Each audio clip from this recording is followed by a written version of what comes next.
Welcome to Angels, Positivity, and Love, another episode from San Antonio, Texas. I'm your host, Michael Andre Ford, an angel intuitive with a very special guest with a very extraordinary background. International ballerina, now doing startup work, and I'll let her do her own introduction in just a second. But we have Susanne Puerschel with us. Welcome, Susanne. It's great to have you on. I'm a big fan of yours. She's the show host of Point to Rise, and you can find her on Google Podcasts, Amazon, Stitcher, the usual spots. But if you want to see her and her many guests on many episodes in action, live, visual, and all that, go to YouTube. So, Susanne, welcome to the show. Thank you for coming on. Thank you so much for having me. What an intro, holy. Yeah, and Yes, she's coming from Canada, so she's in Victoria, the southern tip of Vancouver Island. But she's originally from Europe. Why don't you tell us about how you grew up and how you got into the ballerina business as an international performer, both in the US, but obviously in Europe, the Berlin State Opera, if I recall, for a long time. Yeah. Oh gosh, it was always a dream. So I grew up in East Germany, just outside of Berlin. I left home when I was 10 to go to this elite ballet school that molded us to be the perfect Russian trained ballerinas back in the 80s. And I went through those 8 years of training and I got out of it and I got my contract at the State Opera, one of the only ones in my class. And at the age of 18, and there I was, let loose at 18, a job living in Berlin all on my own and not knowing what to do because the only way I knew how to function was through fear-based leadership, if you want to say. And all of a sudden I was on my own. So that was a very intriguing and interesting experience for me. And I stayed in Berlin for about 8 years. And I could find myself like into like year 3, year 4, kind of getting restless. And it's like, this is not for me. Like, I cannot see myself doing this for the rest of my life. Same shows, the same course of the year, always knowing what comes next. It wasn't for me. And I knew actually at the age of 13 that being in Germany is not a place for me. That's not where my heart and my soul belongs. And in 1999, it so happened that my boyfriend at that time moved back to the States. So I was like, great, I'm going to join you. I'm just going to find a job wherever you go, a small theater, a small company that will allow me a little bit more space to be creative, a little bit more space to be seen. I don't have to put up with all the politics of a big company. And so I went. Where did you end up going in the States? Charleston, South Carolina. I mean, okay. How long were you there? And did you get a chance to go to the ocean quite a bit? I did. And that's where I actually discovered that I am one better version if I live by the ocean. Like, I actually need that. I crave that. That's for me. A lot of dolphins back then in the early 2000s. I only stayed in Charleston at that company. I made it a year at $450 a week for 32 weeks out of the year. Wow. And then it was Oregon after that, if I recall. Yeah.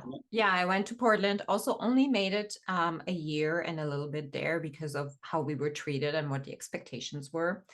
Loved Portland, missed the ocean. And after a really rocky, I can't do this anymore. And my body really literally just said, this is it. You cannot continue like this. I was just not quite 30 yet. But I could not go one more step. Like, everything shut down. So walked away in the middle of the season. And you did some coaching then, high performance coaching. I mean, a certain caliber of student and stuff after that. But tell us more about either East Germany, Berlin. It was a long time, since the age of, I'm going to guess 5, 6, that you were doing ballet, even earlier? I started at 4. If I could have, I would have started at 2, or at the moment I learned how to walk. my father, before he passed away, always told me that I would ask them, like push them so hard that they gave in. They were both highly acclaimed chemists. Yeah. And thank goodness they were so free and somewhat somewhere creative on their non-academic sides that they could completely lean into this and understand that I had to just do that, because I could not stop talking about it. I could not stop asking them. I could not stop twirling around. Like every opportunity I had at birthday parties or family gatherings, I would put music on and say, okay, I'm gonna dance for you. So that was me. And then you were literally in a state program, which is one of the most rigorous, toughest. If the Navy SEALs got into this program, they would be challenged. Yeah. Can you tell us, living under Soviet rule at the time is a long time ago in the minds of a lot of people today. They may not recall how much pressure, how much there is no room for thinking, freedom of thinking, focus on anything but the task at hand. Can you describe that laser-like focus? There's obviously benefits to the career, to your discipline as an athlete, but there's a lot to reconcile for later, and there's a lot of stress that gets built in to you as a bubble of energy, and a wonderful bubble of energy that, again, started to come out during the Berlin days. Could you just describe the program, the pressure cooker, and how you survived through it and actually excelled? Pressure cooker, I think that is a very, very good description of what it was. Now, let me make one thing very clear here, that if I would have grown up in America or Canada, I could have not become a ballerina, really, truly, with that caliber of training. Because yes, it was grueling and it was hard, and the expectations were, you have to understand that artists back in East Germany were kind of the what we now have for our athletes, like a Michael Jordan. They were like the medallion of a society. Look what we created. Let's look at Chinese athletes, gymnasts, right? Like that was art in Germany, particularly.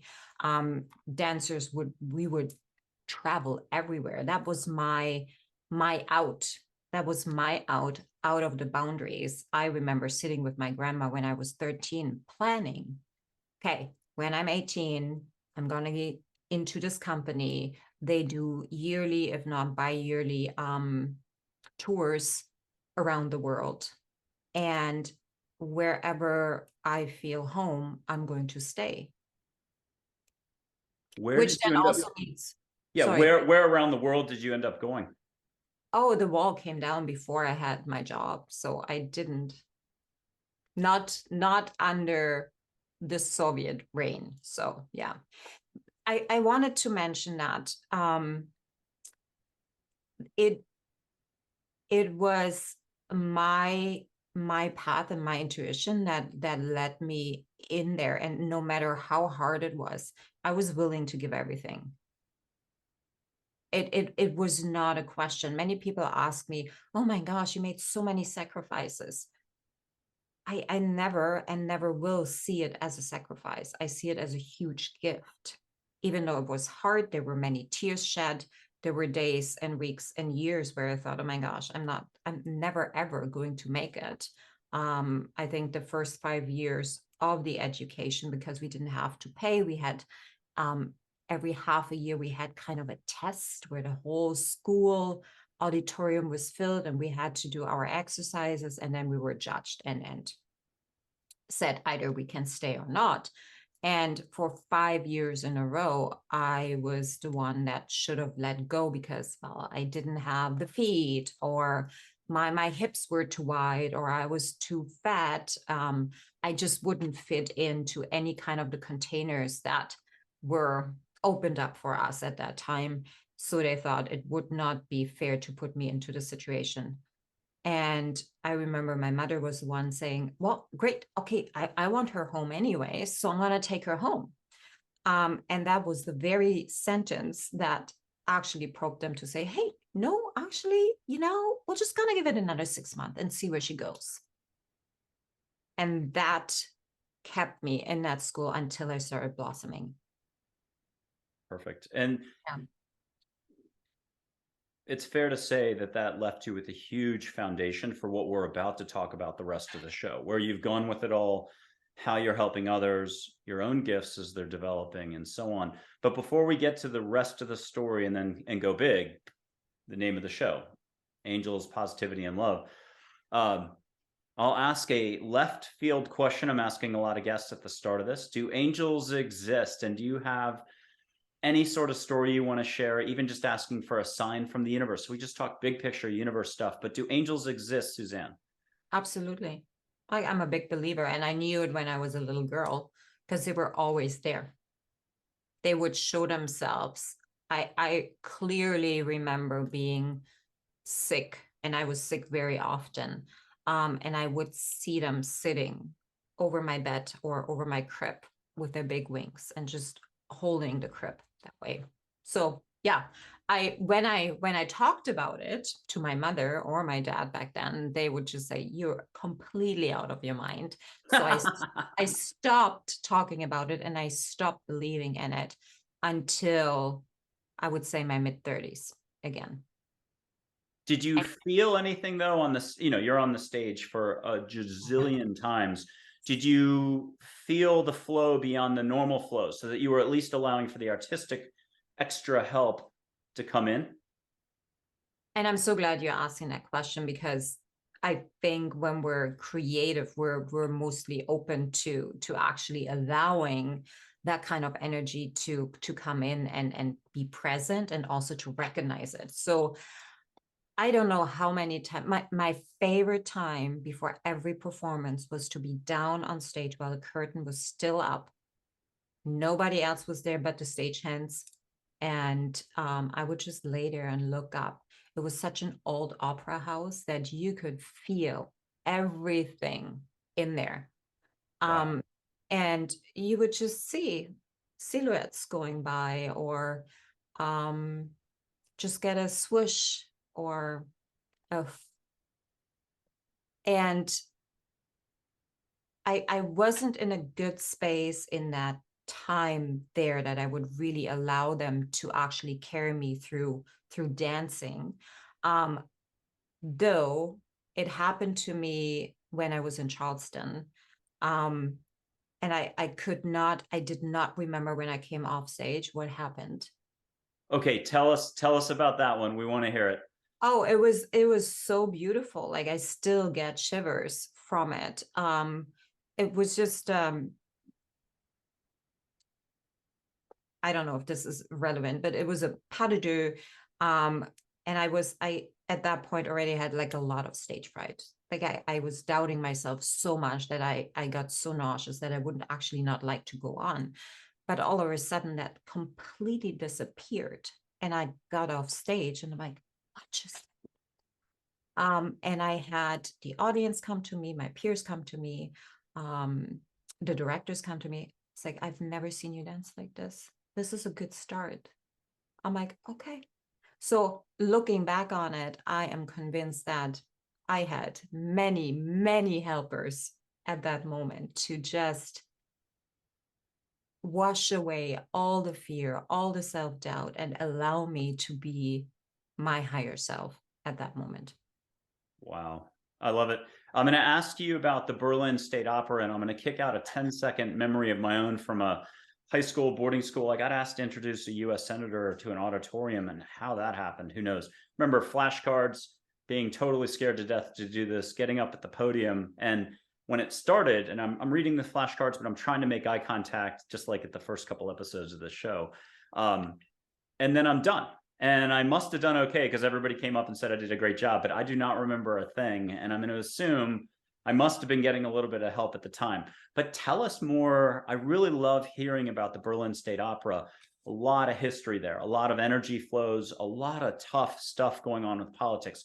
I can only think police department, politics, like being a politician, US Senate, let's just say again, or other workplaces that are equally tense, because we think performing arts are wonderful. We only see the shiny fun side when you're on stage performing. We don't realize how, I mean, literally knives out, blood on the corridors, managers maybe not being the nicest people. And I think I said it in the softest way possible.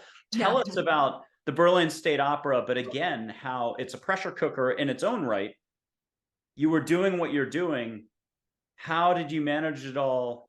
Where has this led for your skill set today to get stuff done for your startup, for helping others, high performance coaching up to a point? You'll still do it nowadays if it's the right pupil or candidate that's at a certain level. I get that. For your show, Point to Rise, that's point, the ballet term, POINTE, Point to Rise. If you're going to look her up, YouTube, you can find the rest of her info on the writing under the YouTube video, but she's had many guests on. I think I was on last May and it was wonderful.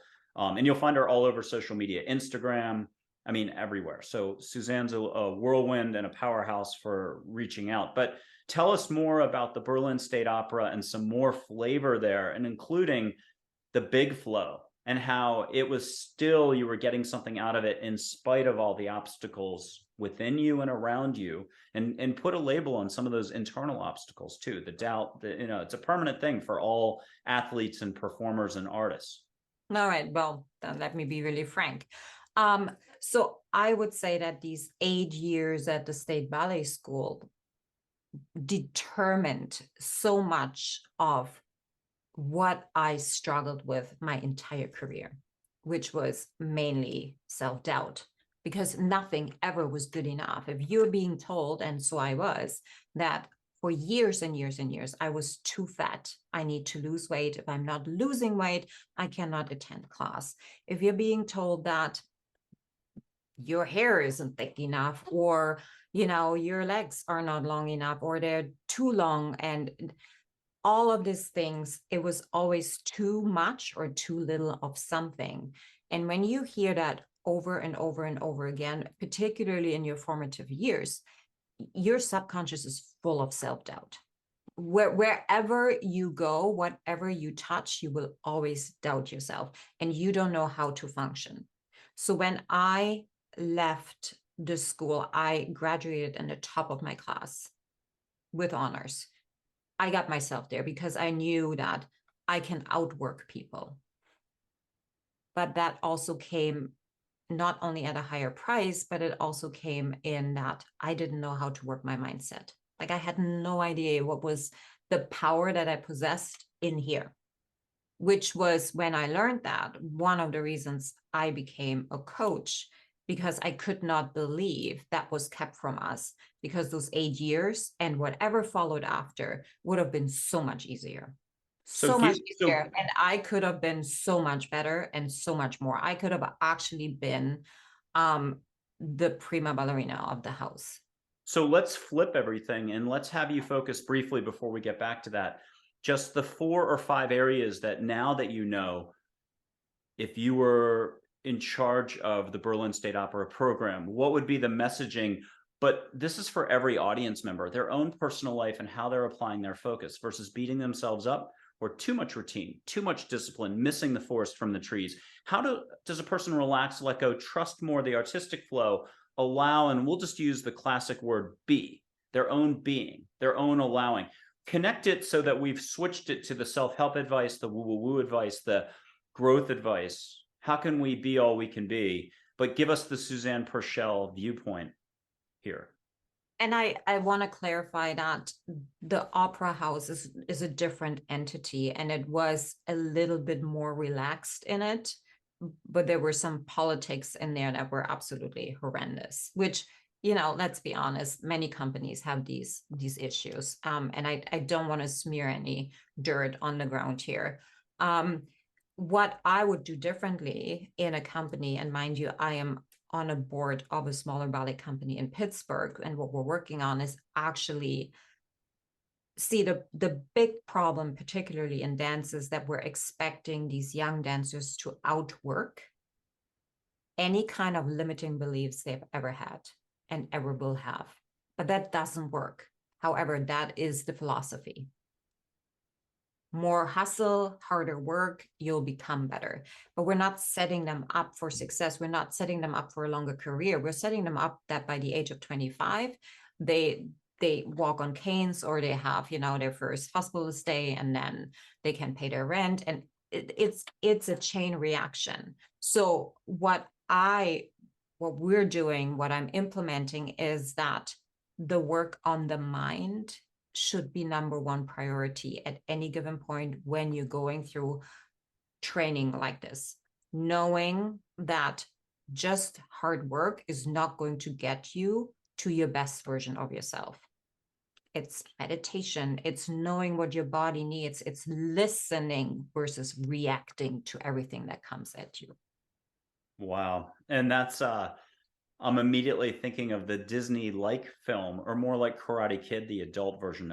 It's a gymnast movie, Peaceful Warrior, from around 2006. The movie has Nick Nolte, Amy Smart. So it's gymnastics. It's the guy wins the NCAAs, goes on to the Olympics, but he's told he's never going to walk again. But the question from the gas station garage attendant, Nick Nolte, who's like a Mr. Miyagi figure, is, are they really training you to be all you can be in life, to be connected to all, and versus just 24/7 using only muscles in a one-dimensional approach, which really doesn't, as you've said, generate a lot of great results. Instead, it's the interconnectedness of all, and you'll have better words for it. So tell us little bit. Yeah, please. Because when you talk about the interconnectedness of all, I think that is what's missing in the arts altogether right now, because everybody is just in that one dimension, which is, oh, I got to work. I just have to perform, and it needs to be perfect. It's not about creation. It is not about community, and not understanding that when we're actually all in tune, what we can create on a stage and how that is going to affect 1,200 people that are sitting in the audience. And that is actually what will get people back into a theater, particularly a newer generation, like the Gen Z. Like my kids would never go to a theater. It's like, I don't want to see a gymnast on a stage. I'd rather help people get food, So it's about soul and connection versus, I don't know, P&L and 10 somersaults or pirouettes. Yes. Yeah. Yes. Well, tell us a little bit about the Berlin State Opera, and I mean this in a complimentary way. Just tell us some of the fond memories, but also, again, what it left you with for the decades since, and how it was so formative. I assume it was equally as formative as the school years as well.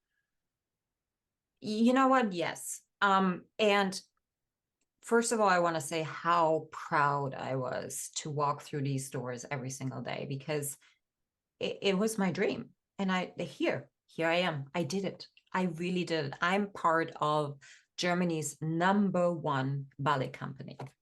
I did it. And being together with these people that I admired and watched when I was 5 years old on stage, and now they're my peers, and I get to learn from them. It was beautiful to walk through these doors every day and down the stairs into the studio where we had our class every day. And you could just feel and still smell what either happened the day before or a year before. We had these floor to ceiling windows. We could look out to the street, and our bars were there. It was magical. To get to the stage, all we had to do is go through a tunnel, and then we were in this, in this 1700 built opera house that just full of history and love, and this beautiful building. And we had the musicians there, the stagehands, we had singers, actors. We were all one big cluster of creativeness. And I have such fond memories, like in between acts, sitting with the stagehands, which were just beautiful people in their little room, and they would let us smoke there. And, it was the life. It really was. It was beautiful. For any would-be ballerinas listening, she didn't say the last little bit about cigarettes. Oh, I did. Oh, yeah. That's how I stayed skinny and how I dealt with stress. Oh, yeah. And that's, again, we'll cover that later. Hey, so you also got flowers delivered to you. You had fans. There was a lot of Yep. fanfare. This is the whole thing that goes with the performing arts. And this is the equivalent of the Olympics for Germany and even globally, because we're talking Berlin, and it was no small show on the global stage as well. So the good old days, yes. The good old days, indeed. Yeah. But let's make it super practical and tactical for the listener there. They're like, okay, got it for her background, but now can you give us 2, 1, 5, 7 daily insights just to help a person get out of bed and stick to the routine or ditch the routine, or how to work harder or less hard? More awareness, more focus, more fun, more trusting that your goals are there waiting for you. Your dreams, how about that? Is it better? Give us this, give us the patented Susanne Puerschel speech on how can we go about our daily living from all this. It is such a broad question. So intimidating almost. Start anywhere. Start Start anywhere. Just, anywhere. yeah, their dreams. Talk to us about any individual's Um, dreams and not giving up on those. Dreams. Okay. I believe that dreams are given to us because we're meant to implement them, because they're for us. Many people get dreams, and we all get these little intuitions or ideas or dreams. What I learned about dreams is when I doubt them, when I doubt myself, when I say, oh, this is too big for me, when I hang on for dear life and say, gotta make this happen, it's not happening. It's happening in the, okay, well, let's see where that goes. And having faith, something that I didn't understand, I always had, I really truly did, but I wasn't aware of it for many, many decades. Because I knew how to out muscle many other things. But I didn't understand what opens up when you actually start believing and leaning into faith, and that everything is always working out for you. Wow. That was incredible. Talk to us about the letting go aspect and building and cultivating, I think Buddhists call it your own authentic power or wind horse. How do you cultivate that inner, your being is there. You're a ball of light, or your own flow that you recognize, but how do you give yourself breathing space to begin exploring oneself, loving yourself more, losing the doubt, the fear, the worry, the stress? How do we get there? How do we even begin? Tell us anything about this. Taking a step, appreciating ourselves, looking in the mirror, you name it. What do we do?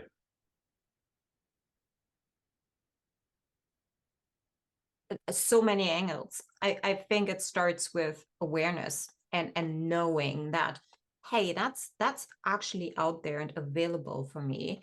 If I truly believe in it, and if I let go of the doubt that that is the gap that I could close to get closer to what I want, then I'm halfway there already.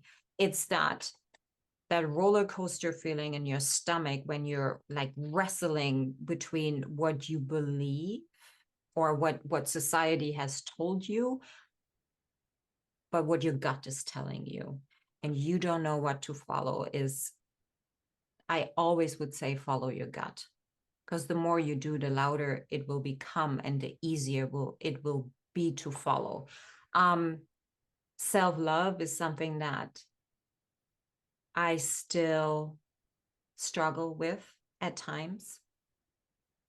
And I understand now, and because of you, now understand more and more so that that is the core of anything and everything. Why don't you tell us just a touch more about that? If you want to share a war story, or again, just appreciating how things work in the universe, that we don't have to do it all. As you said, muscling your way through it.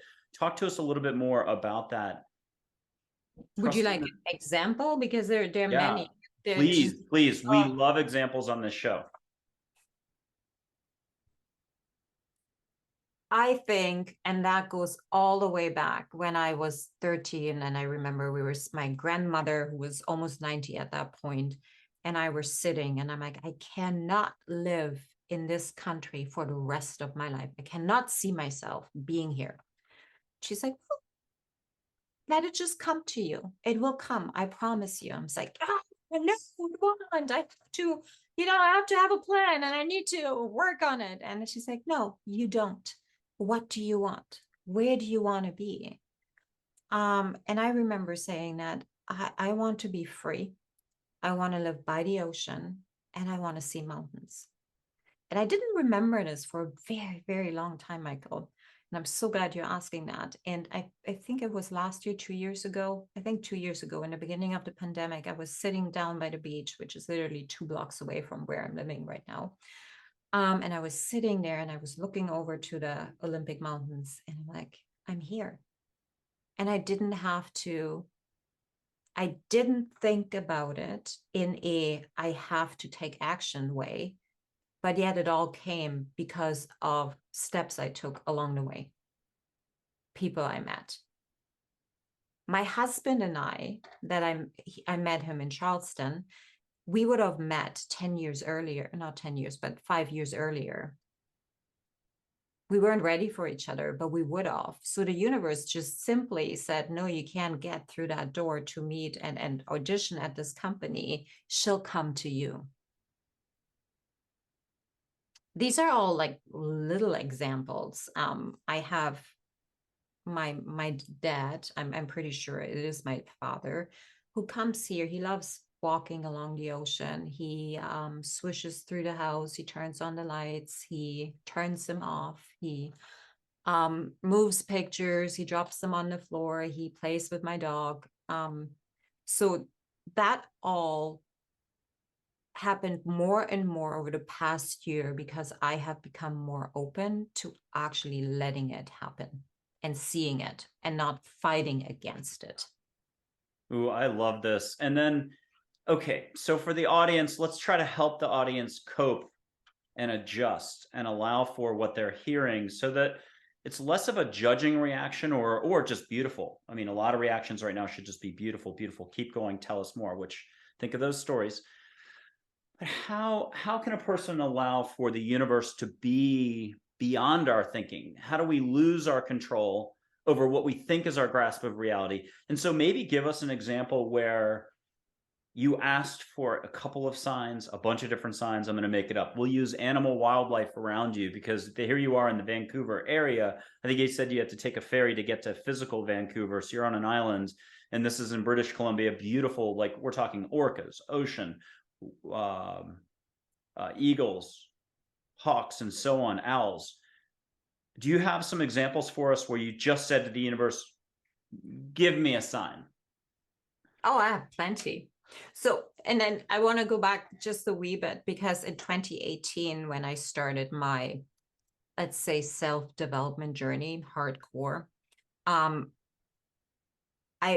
till this point, I never saw anything. Maybe a deer, maybe the odd eagle, maybe one seal a season.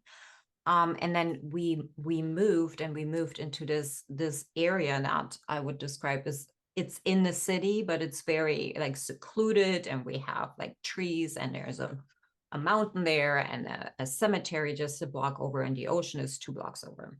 And all of a sudden, there were all these animals showing up. I have deers in the front yard that are standing there when they're hungry. One of the fays always brings her twins when she gives birth to them in May, and she presents them to us. We have 2 couples of eagles that moved in 2020 that just keep going back and forth, and actually in the early February always sit on the trees just in the backyard. I have owls now following me. We haven't had, like, we're living in a city, in the city, and we have 2 owls that are here. I remember thinking, oh, it would be so nice to just get a sign. And I was in bed, my husband says, Susie, you gotta come out. And I heard them, woohoo, woohoo. And I was in Charleston not too long ago, and I was sitting outside at dawn, at dusk, whenever the sun is going down. And all of a sudden I heard the owls, 2 of them. They were right there.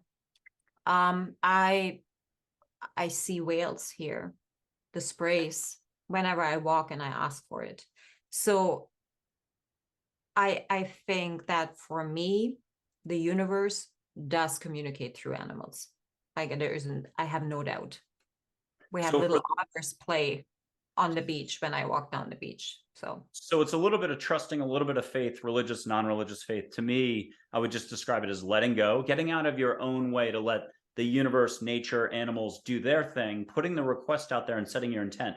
Can you give us just a quick example? I know it's really simple in your head or in your heart on how to just make this request, but give us a taste in a way that an audience member sitting, abroad in Ireland right now listening could step out and ask and wait. It could be a day, it could be a week, but for something to happen. How do you describe that process of letting go, putting out your intent and running it through that energy through your heart? It's very parallel to being a ballerina, an athlete, or just a really good business person who's enjoying their workflow. How do you massage all those words into a suggested step for folks to let go and just make that request? the simpler, the better. And the less attached you are, the better. So when I want to see, let's say the eagles, I just say, oh, or think even, it doesn't even have to be out loud. It would be so nice to see them again. I could really use a swift or a hug or an affirmation that I'm on the right path. And depending in what kind of an energy field I am, it happens within minutes. It did happen the other week to me, or it takes a few days until they show up, but they do show up all the time. It's not waiting, where are they? Where are they? Because then we're in lack, and we letting go of the expectation is a tremendous lesson that I'm still feeling my way through it and being okay with being curious and what that looks like. And it's like, how did I do it before? Like, what were my feelings, my emotions? What did I lean in? And just use it as a game, really. But starting with it would be so nice to see this, because I feel I could need I just want some loving from you. That's what I do. That's beautiful. That's a beautiful insight for all of us. And I love this letting go of expectations. We hear about it sometimes, and we hear about it in certain quadrants of the self-help, spiritual, Buddhist writings and so on. I think in Buddhist circles, they talk about, is that so? It could be something good that happened to you. You won the lottery. Is that so? Or, something negative. Is that so? This too shall pass is another way to say it. How has that come around though for your business? Because we really haven't talked about your startup. You're turning around now and wanting to help performing artists, not just the ballerinas out there, but other types of art, and even beyond that, actors, singers, and performers, comedians, and so on.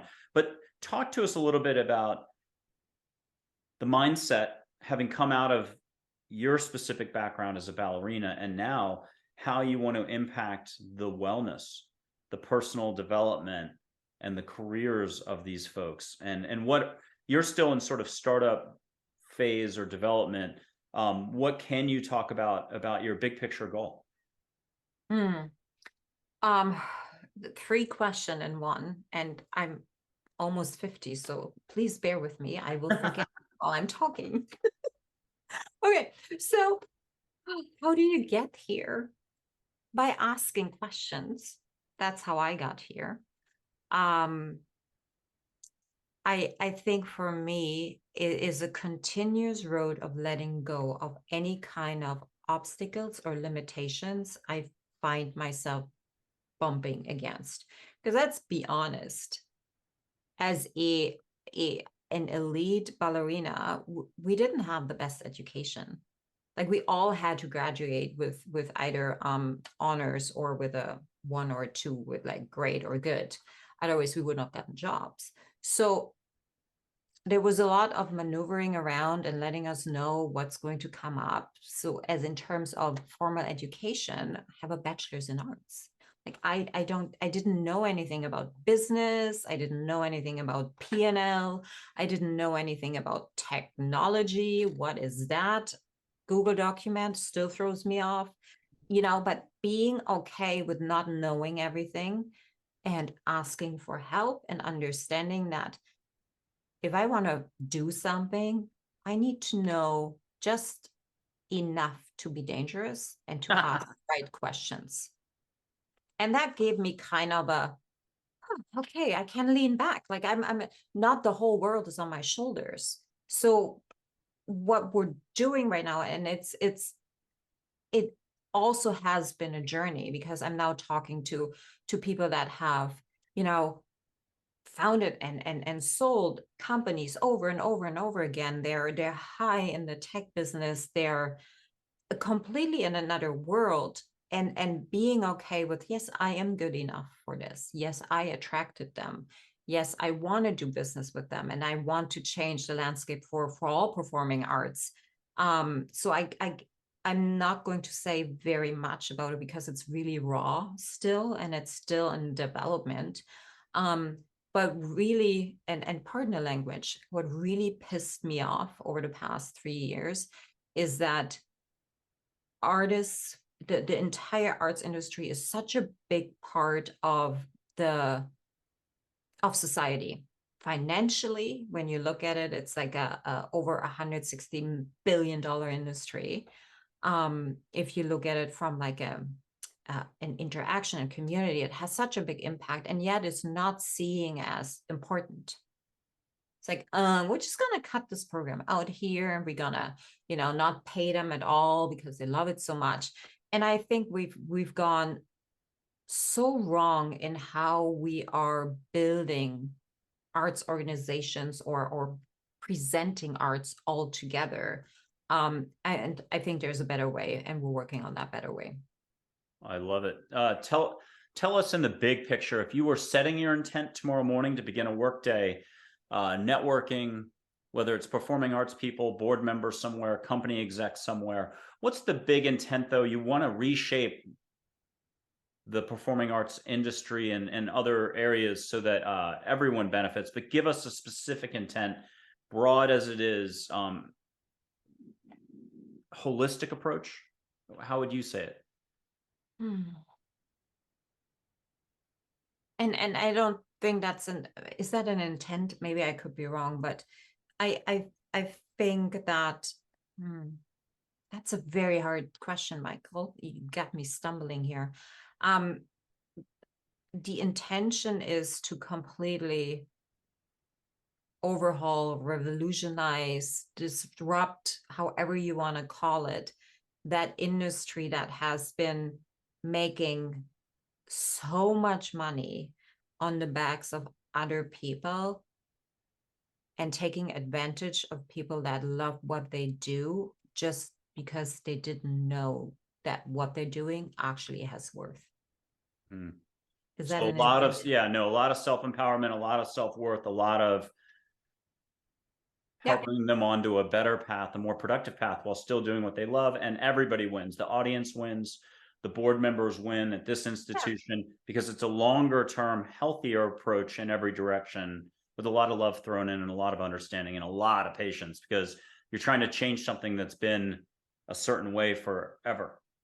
Right. I don't know if you heard, it was just in the news yesterday and today about Ticketmaster being completely in the hole for what they actually did with Taylor Swift's tickets, right? Like that whole debacle, and the dishonesty and the juggling and finding the right words in all of these statements make me think that, wow, a company that has 65% of the market in the US in event tickets is so slimy and greasy. Like, you are at every single touch point making money, 1 billion a quarter, and you can't be honest, and you don't have the intention of the actual artist at heart. It's all about your shareholders. Shame on you. Yeah. And that's what we're going to do different. So cheers to that. So tell us a little bit about the Point to Rise podcast. You've had a lot of guests on. Who Yeah. have some of your guests, your favorite guests been? I mean, they've all been incredible in their own right. Or do you want to just first give us a smattering of the different, you've had artists, you've had performers, you've had executive types, you've had healer types. Why don't you give us a smattering of sort of the guest roster, what people can expect if they head over to YouTube or Apple Podcasts or Google Podcasts, Amazon, Stitcher, and so on. You're everywhere. Listen FM. Why don't you give a sense for the type of guests you've been having on all these years? Yeah. So I started the podcast because I wanted to form my voice. I didn't have a voice prior to doing that at all. Okay. And what really scared me was asking other people, hey, do you want to have a conversation with me?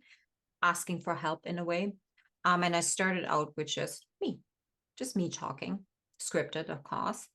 And what I morphed into is like sales coaches, health and wellness coaches. I have a lot of people that are making a difference in the dance industry, coaches, particularly dietitians that specializing in artists. I have book authors, leadership mentors. I had you.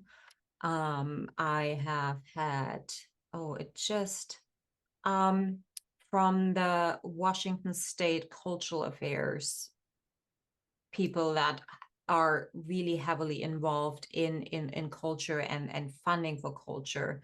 I had directors from ballet companies on, so it's a wide range of people. Because really what it moved into is the point to rise is what was your point of rising? Like when did you get to the point where there was no other way than to rise up? Oh, I love it. No turning back. So point is with the E at the end. It's POINTE, Point to Rise podcast. And that's a ballet term for those who don't know.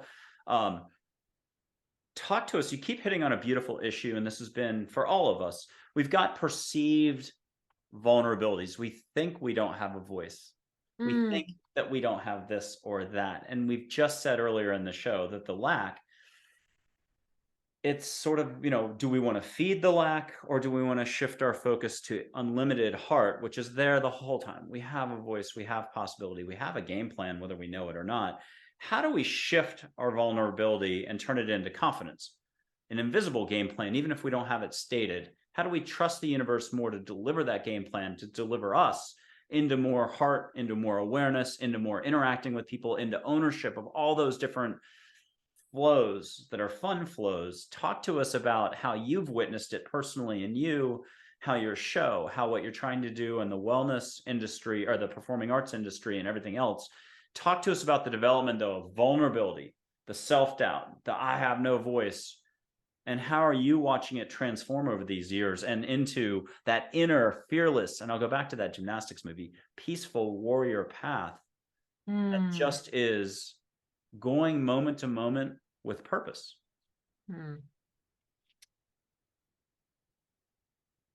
Wow. Okay. It's so incredibly challenging to dissect, because when you go with the flow, I find it personally challenging to go back and dissect and understand the steps and the feelings and like duplicating it, basically what you can do in business. You see, I was challenged by my coach to say, hey, you need to put more content out. If you want to be seen, if you want to change, you need to speak up. And now don't forget that as a dancer, that was never ever an option. Ever. I was told since I was 10 years old that I need to speak louder, that I need to speak more. We were graded on our ability to ask questions in class and be a part of the class community. And I always had like a 3 or a 4 because I was too scared, because I didn't want to be told, no, that's not right. I just simply didn't want to not be loved or seen or do something great, because that was how I thought I was loved. So fast forward all of that, putting myself out there and saying, hey, I have something to say and you better listen. I had to lean in a lot, a lot, a lot into faith, not even knowing that that was actually what I was doing. I went away to record the first episodes so I could just be in a different arena where I wouldn't judge myself so much, just to get it done. So I already forgot your question. Just so It's just the whole, you're not sure there's a bigger path ahead. You're not sure you can trust what you no, know is just within reach, but it's a big leap to go either from here to here or to take the reins of that horse. We were talking before the show. I think Geronimo told somebody once, grab the mane, if I got it right, on the horse, and ride, ride, ride. Don't look left, don't look right, and certainly don't look behind. And I think that's what you just described, where you don't want to go back and dissect stuff, but there's a certain, whether we say faith, trust, intuition, actualization, realization, switching the self-fear, the self-doubt, the lack of this or that into moving forward. And that's something you've been owning this whole time, one way or the other. Even if once in a while you went sideways or got shoved into it, you've been on a path of moving forward, expansion, growth that we all have going on in our lives or waiting for us, whether we know it or not. And that's where, talk to us about these ingredients and how do we just trust more, allow more, get stuff done, little steps, breathing, creating the space here. you know, the first time when I heard that actually it is me that is in charge of everything that I want and want to create and want to see in my life, that is when I think the curtain finally opened. When I understood that, oh, wait, I'm not depending on other people's opinion. They're not creating me. I'm in charge. That's where I'm like, okay, that is actually a power I possess that I can lean into. And whatever that looks like for you personally is up to you. What I found though is that you got to start. You just got to start somewhere, and you need to be okay with not being perfect. You need to be okay with learning and being curious. Something that for me and my upbringing was never encouraged, neither was it okay. It always had to be perfect. So for me, going into this path of let's see what happens, let's just let go, like there is no manual, there's nobody going to tell you in what position you need to show up and where the axis that you have to stand on. You just got to try it out. And that's still something that is hard for me. However, I'm starting to be more playful with it. But that would be my, just start, just lean in, just be okay with not being perfect or an expert right away. Everybody learns. Okay, now we're going to put you through the ringer. And this is in front of everybody watching abroad and domestic in Canada and so on. But if you had to give yourself the biggest compliment around, what compliment would you lavish on yourself? And you have permission right now to buy a 25-second timeout, because I have something to read that I think touches on all this, and I can read it. It's from my Little Listening to Angels book on Amazon. It's written by angels. So if you want me to stall, I have a little 25-second thing, or you can lavish a compliment 2 or 3 on yourself. How far have you come? There's an old expression that's going to go over most of our heads. I think it's an advertising cigarette. Let's do cigarettes again. It's a cigarette advertisement of a company that probably doesn't exist anymore, or maybe it does. Maybe we can get sponsored. Virginia Slims, you've come a long way, baby. And that was the expression they used with their cigarettes. And it kind of stood out. And if you think about beer commercials, car commercials, and cigarette commercials, a lot of them, if you just take the product out, get rid of Mercedes, they're talking about our life path and our growth, and they're beautiful. Now, if I haven't stalled enough already, tell me it's okay to read the excerpt, and you're going to lavish a compliment on yourself. And it's as if angels or your family members are saying, oh my God, we've witnessed her since this big, this big, this big, and then last week, and we are just so, wow, blah, blah, blah. Give it to us. I would say, even to my younger self, I am so incredibly proud of you because you're so courageous and you don't let other people push you over. You, no matter if you fall, you're always gonna get up. No matter how bad you are falling, you always find the silver lining in every situation, and you're going to make it work. Now, if somebody was dying to get you as a coach, even though I know you've got a lot of responsibilities, you're a mom to 3, wife, you still would do high performance coaching, but we're not talking that. If someone wanted you as a life coach, just twice a year, 5 times a year, you took somebody on, tell us a little bit more about, you're good at sizing things up. You might be bashful about talking about this, but you haven't been. You've been sharing a lot. Talk to us about where you're seeing openings for us as individuals. You're seeing it at a company, corporate level for performing arts and others, but now you're more in the business of going, oh my God, I'm seeing possibility everywhere. Talk to us about, can people reach out to you for expanding their own possibility on a one-on-one situation? You've coached others before. So yes, absolutely. And I would love to take on 2 maximum. And I'll tell you why I'm so passionate about that. The way we are who we are, how much we actually allow ourselves to be our higher self, determines how we impact the world around us, even if it's our children or our partner or what kind of business we're building. And I think the better we allow ourselves to be, the better this world can be. And I feel that that is our responsibility for every single person that's out there. What I learned and what so many underestimate is the power of many versus the power of few. Meaning that we all complain so much about, you know, the government doing this and this person's doing this to me, and the performing arts industry is never going to change. But they don't understand that if they would take themselves out of the equation, all of these things that we're complaining about wouldn't actually exist, because we're the middleman. We're in it. We're making it happen. We're making it possible.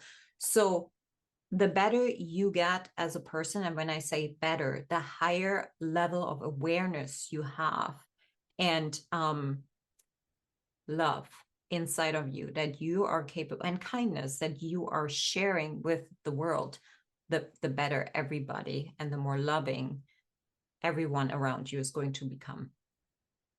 And that's where I find power. Wow. I love this. I love this. I am going to read that little excerpt because I believe it's part of everything we're talking about. And I just was sitting at my kitchen counter and I was looking for inspiration, as we all do, and stuff pops in, and you learn to roll with what comes your way. And I mean that in all directions. So for the audience members listening out there, that is a great way to put it. Just learning to roll, you know, maybe butter your roll and eat it too. But let's get to the quote. Being is believing in all, and this is Angels that wrote this. So I'd love to say I wrote it. If you think I had to write it and it couldn't have been Angels, I just say thank you. But literally, I was seeing Balls of Light in like 2014, and I typed this up pretty quick. Very short and sweet, nothing complicated. The hardest phrase in the whole book is unconditional love. So being is believing in all. You do not need to be like anyone else. Be you. Smile more, think less. Do not permit others to dictate your well-being. Own your own being and life. Love more and allow more. You can be happy now in this very moment without a single reason. And it went on a little bit and I cut it off, but this isn't about words or concepts. That's usually just more egoic thinking. And the last line of you can be happy now in this very moment without a single reason challenges everything we know, because we're like, well, what about our neighbor? What about this government? What about this policy? What about my sports team? What about yesterday, my health, my situation, my drama? My problem is you don't understand my situation. I got 16 kids, 16 dogs, and I'm no. But the second, again, that we get out of structure what we think we know, and we get into possibility, we get into the flow, we get into whatever you want to call this, the universe, following our life path, our authentic inner being, our authentic power. That's where I wanted to take this next. Talk to us about the lessons, just at least a lesson or two, and how you're applying it. If you need to get, let's say, I know you're a hard worker, so, and I know a lot of people are working hard out there. How do you regenerate? How do you take a time out? What do you do daily, weekly? What do you make sure you do? Get to the beach, get outside. Give us some examples of how, what's the patented Susanne method of getting back to your day in a way that you're like, cha, cha, cha. that also was a journey in like discovering that, oh wow, rest is not something that I earn, but it's something that I'm building into my day so I can perform better or be better or show up better. I ocean, like that's all that's all I need, really. The trees, the mountains, the ocean, sitting there, hearing the waves clucker all the stones. There's so much peace there, watching, whatever birds coming up or coming in, or sometimes the eagles just settle right over there when I sit there. That's recharge for me. We have so many beautiful woods and mountains to climb here. So it really takes about an hour before I can just let go. And then I feel so much better. Nature recharges me no matter where, what, how. It always does. It's like a plug-in. I plug in my Tesla. You're welcome, Elon. Okay. Asking and receiving, maybe there's an allowing in there at the beginning. That's what I always say is allow, ask, and receive. Why don't you give us some examples, though, where you've asked and you've received, and you're categorically looking back and you're saying, yeah, I got help. This has happened. This happened. What you're comfortable sharing. Can you give us a couple of war stories? It could be for business. It could be personal. And you might have already mentioned a few, but let's find a couple more where you have allowed, you've trusted, and you've asked and you've received. Okay. I was in a corporate career climbing the ladder, and I saw myself getting to the point where my body was getting sick again. And I said, okay, I have 3 kids. I cannot go this way again. Like, not again. Let's not repeat history. And I said, something's got to happen. Just something. Okay. And my husband was gone, and I got this. It's like, just walk away. Step down, just walk away. It's like, okay. That meant financially so many restrictions. Like it just, from a human level, from an ego level, nobody would have ever done that.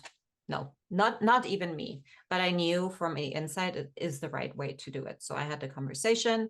I stepped out of the leadership position, and all of a sudden, all of these opportunities came, but they wouldn't have come if I hadn't asked the questions like, what am I going to do? It's like, I cannot go on this way.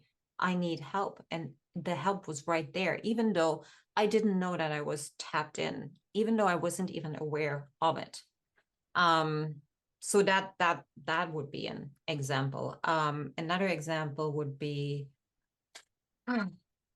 you see, my father passed away pretty early. I was 6 years old. He was my hero. He loved me like, I don't know. I love ice cream. We loved ice cream a lot. And I mean that in the most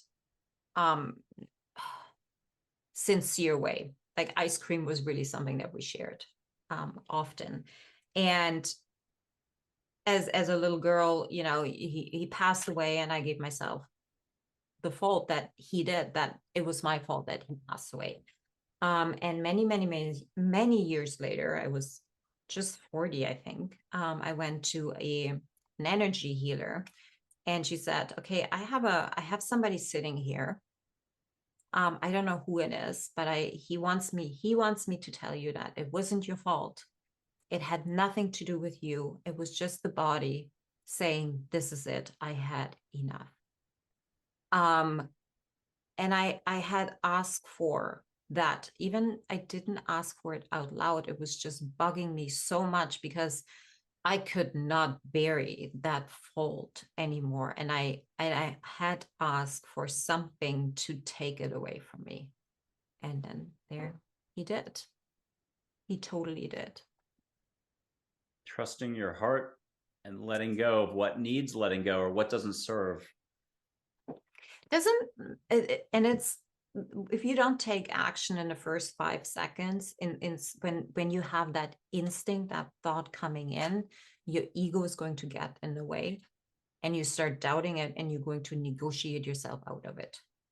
But it's like being ballerina in a ballerina school, in that you're learning just this little gap, whatever we call the gap, from here to here, or trusting, or letting the universe get in, letting something beyond our human thinking rule the roost. It could be our heart in the driver's seat, but that practice makes perfect. The first few times are scary, and then after that you go, oh, maybe I'm not slow in the uptake, but this is that moment I'm supposed to live life, not duck my head in the sand. Yeah. That's incredible. I love this. Tell us a couple keywords. You don't have to talk sentences, but what's this all about for all of us in terms of owning our heart, finding our heart voice? If it was your new book 2 years from now that I don't think you're writing yet, but your heart's voice, that inner song, following your dance, following your path. Talk to us about what are the keywords as you describe them, that all we have to do is give ourselves some space and watch what comes in to fill less thinking, less knowing, less getting in our own way of happiness, so we can have more love. How do we slow down? How do we give ourselves some lingo to seize on? We're going to have to seize on something. So it's going to be motivation or awareness or self-love. I mean, so these are all just concepts. Again, we're just filling with something new, but how do we practice? How do we get into our heart? Is it nature? Is it breathing? Is it a hot shower extra all of a sudden, a bath, bubble bath, reading a book? How do we do this? How do we even pay attention to what we know is a bigger existence around the corner anytime we want? I think it's being open to it and actually, you know how so many people do their one day over and over again, and they live for the 2 days out of the week where they think they're free and have the weekend, and they repeat that for 52 weeks out of the year, and are glad that for 2 weeks they can go to Mexico and get drunk so they can escape their life. Understanding that that isn't a life, understanding that there's so much more to our life out there that we get to create, that whatever brings you closer to your higher self is what I would suggest you do more of. If it's hiking, if it's a hot shower, if it's reading, if it's driving in a car. I love driving my car around and just letting thoughts come in. I love going on bike rides. I love walking my dog and just being silent and letting my brain go and see what comes in and what thoughts are coming in, and being aware of them and saying, hey, wow, I didn't know. That's really interesting. So I would say that peace, it's possible. Like I didn't know what inner peace felt like for many, many years. I had no idea. I didn't even know I craved it. Understanding that there is a way of working much smarter to achieve the same thing, which allows you to have way more time to do the things that really light you up, and that bring you peace. And maybe happiness is an old bashed word, but it is still something that we like to use in our family. It's to be just light and joyful and laugh a lot and dance around, because that's how we let go and that's how we connect. So that's what I have to say about that. I think you did a good job on that. All right. So being open, finding your own flow, your connection to life, connection just to your heart, getting started, finding that light switch is what I always say. Let's put some sage your way. Go ahead. Yes.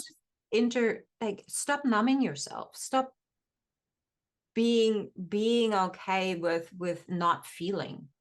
Like, feel it all, because that's a human experience. Like, don't be afraid of feeling pain. Yeah, but the ego's got a clipboard and it has a million reasons why you can't even sure. slow down a little bit.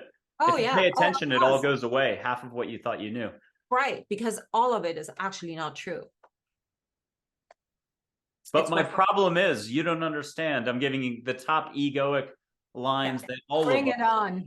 I'm not. Yeah, you can't tell anybody their situation. They already have their own story, but it's not as real, would be my message, as you think it is, as you feel it. It feels pretty bad. Usually a lot of pain, a lot of suffering, a lot of woe.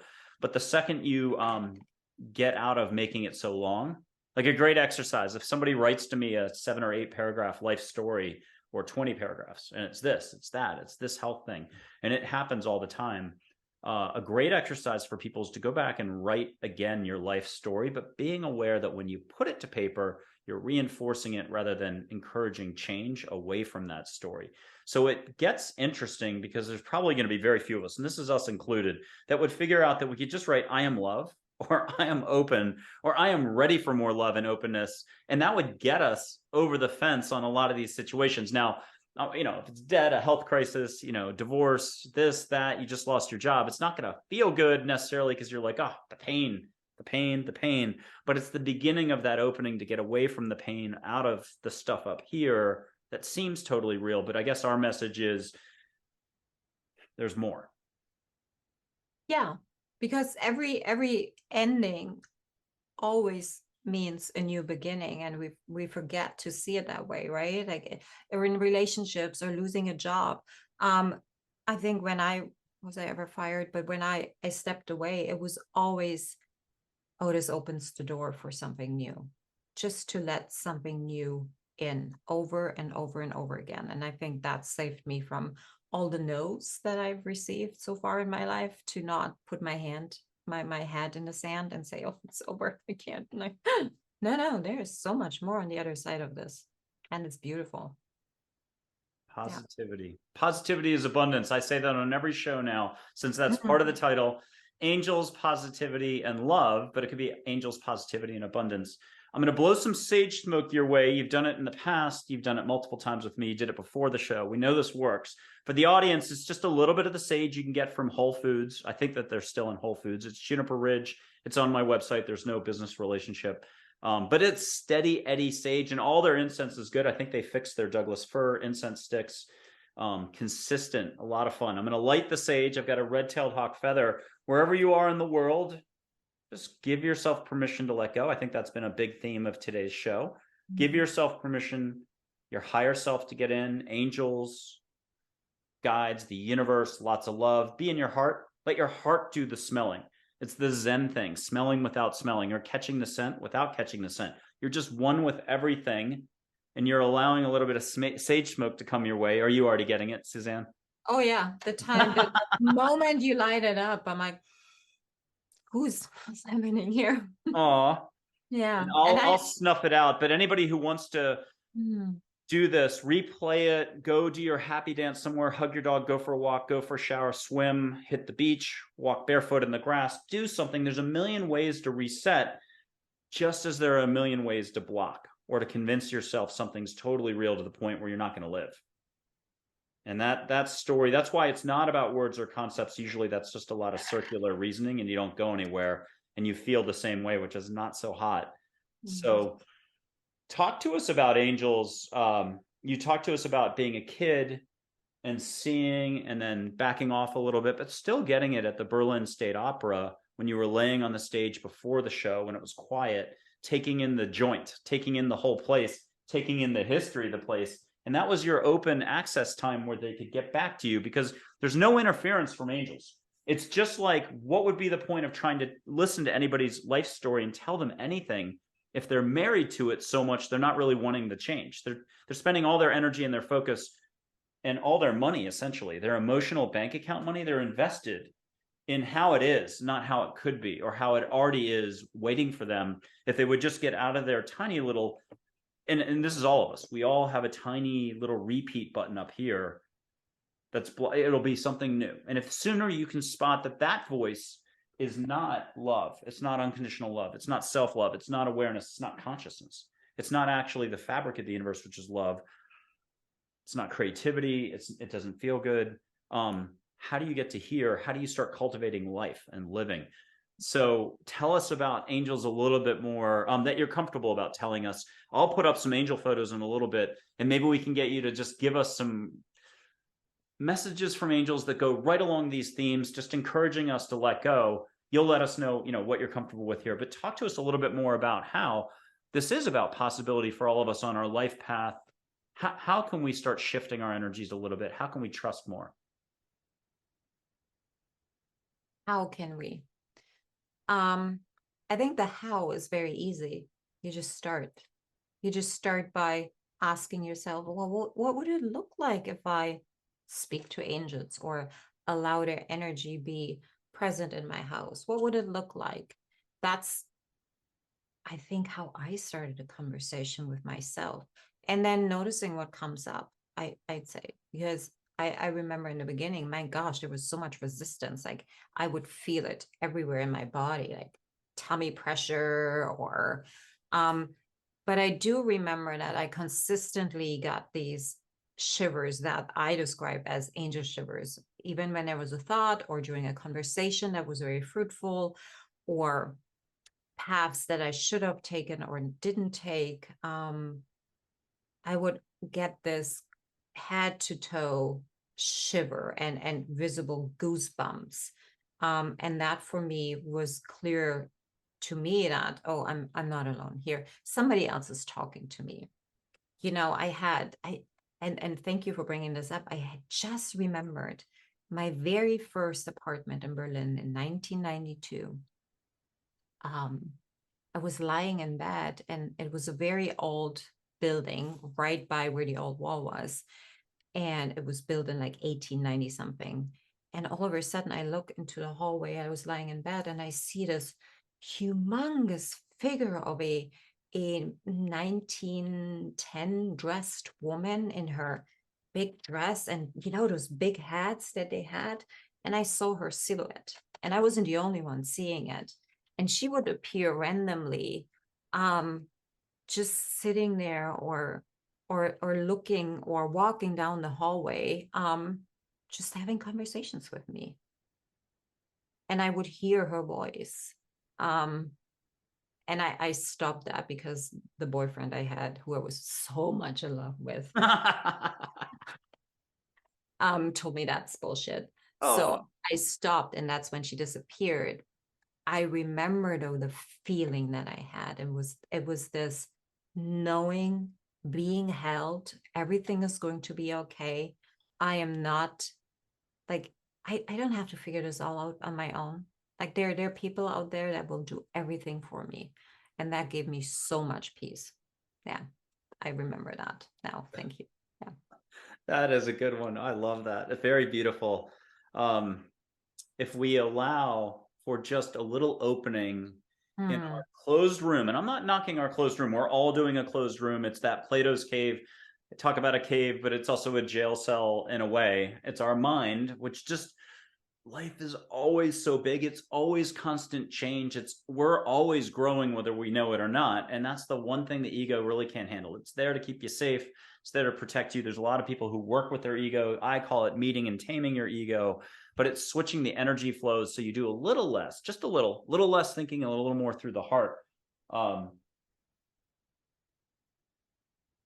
Tell us though about around the house. Where do you ask for angels' help? Is it before the day starts, before you go to bed, all the above? Just when it comes to mind, you have a task and it seems like a big one at the time. It's going to take some energy. Where do you ask for help? First off, I want to say that I'm not really good in asking for help. So with that said, when I ask for help, it's at night. And because I'm the most open to receiving. During the day, I get either dreams or I wake up with my dog, and like there was somebody sitting right here or coming through, or we hear footsteps and nobody's there. And that's why I do ask for it at night, because I'm the most receptive, and it brings me the most comfort.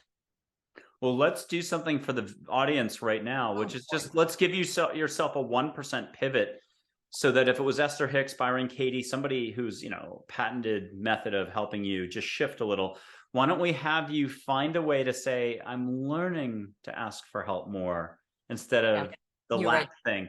But Yeah. well, it doesn't matter if I'm right. That's ego will also say that all the time. No. Ignore me. But let's have you say it out loud, that say, oh, no, actually, I am past that stage. I'm learning to ask for help whenever I can remember to remember. If I remember, when I remember, I always say that. I want to remember. So yeah, but say it again for us so we can see it and feel it. And in this way, it's totally inspiring to us. We're all learning to ask for help. We forget everything all the time. But all right, Susanne, you're on the spot. Spotlight on you. Give us the best. I'm learning to ask for help. And you can caveat it any which way, like all of us do. Thank you for that reframe. I didn't even catch it. So good for you. I'm getting better and better at asking for help. And the more I lean into asking for help, the more I receive. And I give myself a lot of grace and a lot of appreciation for being able to see that these beings and these energies are out there here to help me, that there's only love that exists. And I encourage myself to get better at it every single day. Yeah, there. Oh That my feels gosh. much better, much better. Goodness. Much better. That was the ball out of the Jeepers. park. Yeah, we gave you a chance to improve it this much, and you went to a whole nother state or country or across the Pacific. That was incredible. That's a soundbite. So I encourage you to grab that back and put it into your book that you don't even know is coming down the road. That's going to be a central, that's a beautiful thing. You're good at mantras. We just had, I think in episode 1, the first episode, Diane Forster, who did great mantras on the show. Coming out this Sunday is Amy Stark, the Stark Transformation Show, and she was all about gratitude and other important issues. There's a bunch of clips out. I already see where some of yours are going, and you're going to have fun clips shortly. Why don't we do this? I didn't realize how that was super powerful, and I have a feeling if you're an audience member, we need more likes on the show. We need more comments. We've got plenty of views for a brand new show on YouTube. YouTube's the only spot you're going to see it. But why don't we get audience members to let us know what they thought about that last mantra? Because literally there should be people hitting the pause button and repeating and then saying it out loud with you in their own lives, because that was very powerful. Do you have another? And I'll give you some keywords you can work off of. Do you have any other inspiration like that? That was inspiring. That was incredible. I'm doing a little kind of coaching here. I'm sorry. But people have to worry about their own motivation, staying the course, awareness, their focus. Where are they putting their focus? Healing. Healing's limitless, endless. It's a constant force. We can always do more healing. Call it letting go of details, breathing more, finding space to exist and to live and to love. Showing up, intent, asking for help. I wrote that with a huge asking for help. And that seemed to be the theme. Isn't that funny? And I think I would go with focus, because what we focus on expands. And it is so easily said, but as you caught me in, oh, wow, what am I focusing on? I'm still focusing on a story that used to be me, that I don't want to be anymore, and that I'm actually not am anymore. However, I'm keeping it alive by reinforcing it, by not changing it, or by focusing on something that brings an outcome that I don't want to see in my life, that I don't want to create. So I believe that the power of focus is completely underestimated. And I so wish I would have known way earlier on. And I have to say that when we focus on the negative, it's because it's a default. That's what our brain is here to do, to keep us safe, to point out all the reasons why we can't do something, or why we don't have money, and why we shouldn't leave the job, and why we shouldn't get into this relationship, and why we shouldn't move. And a simple shift in focus in just asking, but what if, changes everything. Maybe not in that 1 minute and in that 90 seconds where emotions, flow through our body and then start shifting. But when you give it time and keep re-asking that question, your life is going to change. Can we make up an exercise on the spot in 90 seconds or less? And it's this. If you put your hand on your heart, I'll give you some space here, and just say, what if my heart gets bigger in this moment? And feel your own love. Let your own love grow. I don't want to use your language, but walk us through. This is spontaneous. you're not going to see this again on another show anywhere, but talk us through, just as you gave us an earlier mantra that was gorgeous, talk us through just allowing for the heart space. And I had one last thing that I wrote for you, which is tell us about the concept of being in the heart. That was my big thing for you. So tell us, but do it from your own, you just feel your vibe double, or 5% or 1,000%, whatever.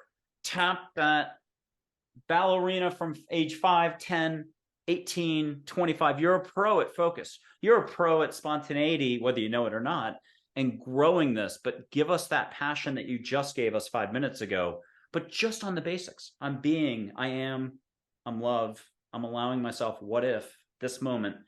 This is going to be surefire fun and something that people can play back over and over again. But just go with your heart. Small, short, 5 words is good. Well, I really believe in that I get to choose how I feel. So I go through when I feel an anxiety of not enough or not okay, or I don't know where to go, I just re-say and restate, I am extremely blessed. I am excited. I am frisky. I am loved. I am blessed. I am intuitive. I am hopeful. I am fueled by love. I am held. I am aligned. And if I do that for 90 seconds or even less, I can feel how my anxiety goes down and how my really higher self starts coming in. And then I can handle anything. Was that what you wanted? I don't know. Yeah, that was it. That was it. I love it. And if you had to have a t-shirt with either 1 word or 5 words, somehow they made the t-shirt fit 5 words. What's your number 1 t-shirt you wouldn't mind walking around in all day or being featured in a national advertisement thing? What's a favorite word popping to mind? Oh my gosh, love. Love is my new favorite word. And I think like I'm loved, or I give love, or I give free love, or something like that. Like understanding that. Do you know when we were little and we were so afraid of saying, oh, we like this person, and we're in love with this person? And in my family, we would never say I love you. Like it didn't even exist, that phrase. To now showering my kids in, just so you know, you're extremely loved. That is something that we completely underestimate and to us in everything that we do. So yeah, hashtag love. That's me. Oh, I love it.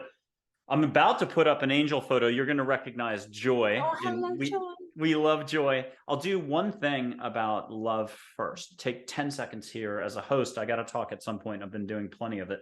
But if you look at love, there's thinking and what we know and everything else, and we're not trying to jettison it all. It's just not realistic. Quoting angels on that. So you're going to have some thinking. If you can just do this much less whenever you can remember to let go, perfect. That's enough. That's an Olympic gold medal. 7% less thinking a week was, I think, what Angel said is reasonable for us, and that does the trick or does the job or gets us to our heart living more. But love is a constant. Think about this. You've had a lot of relationships, whether it's family, loved ones, passionate stuff. You just happen to like that old type of black and white movie or reading a book or your dog or bigger stuff. Love is a constant.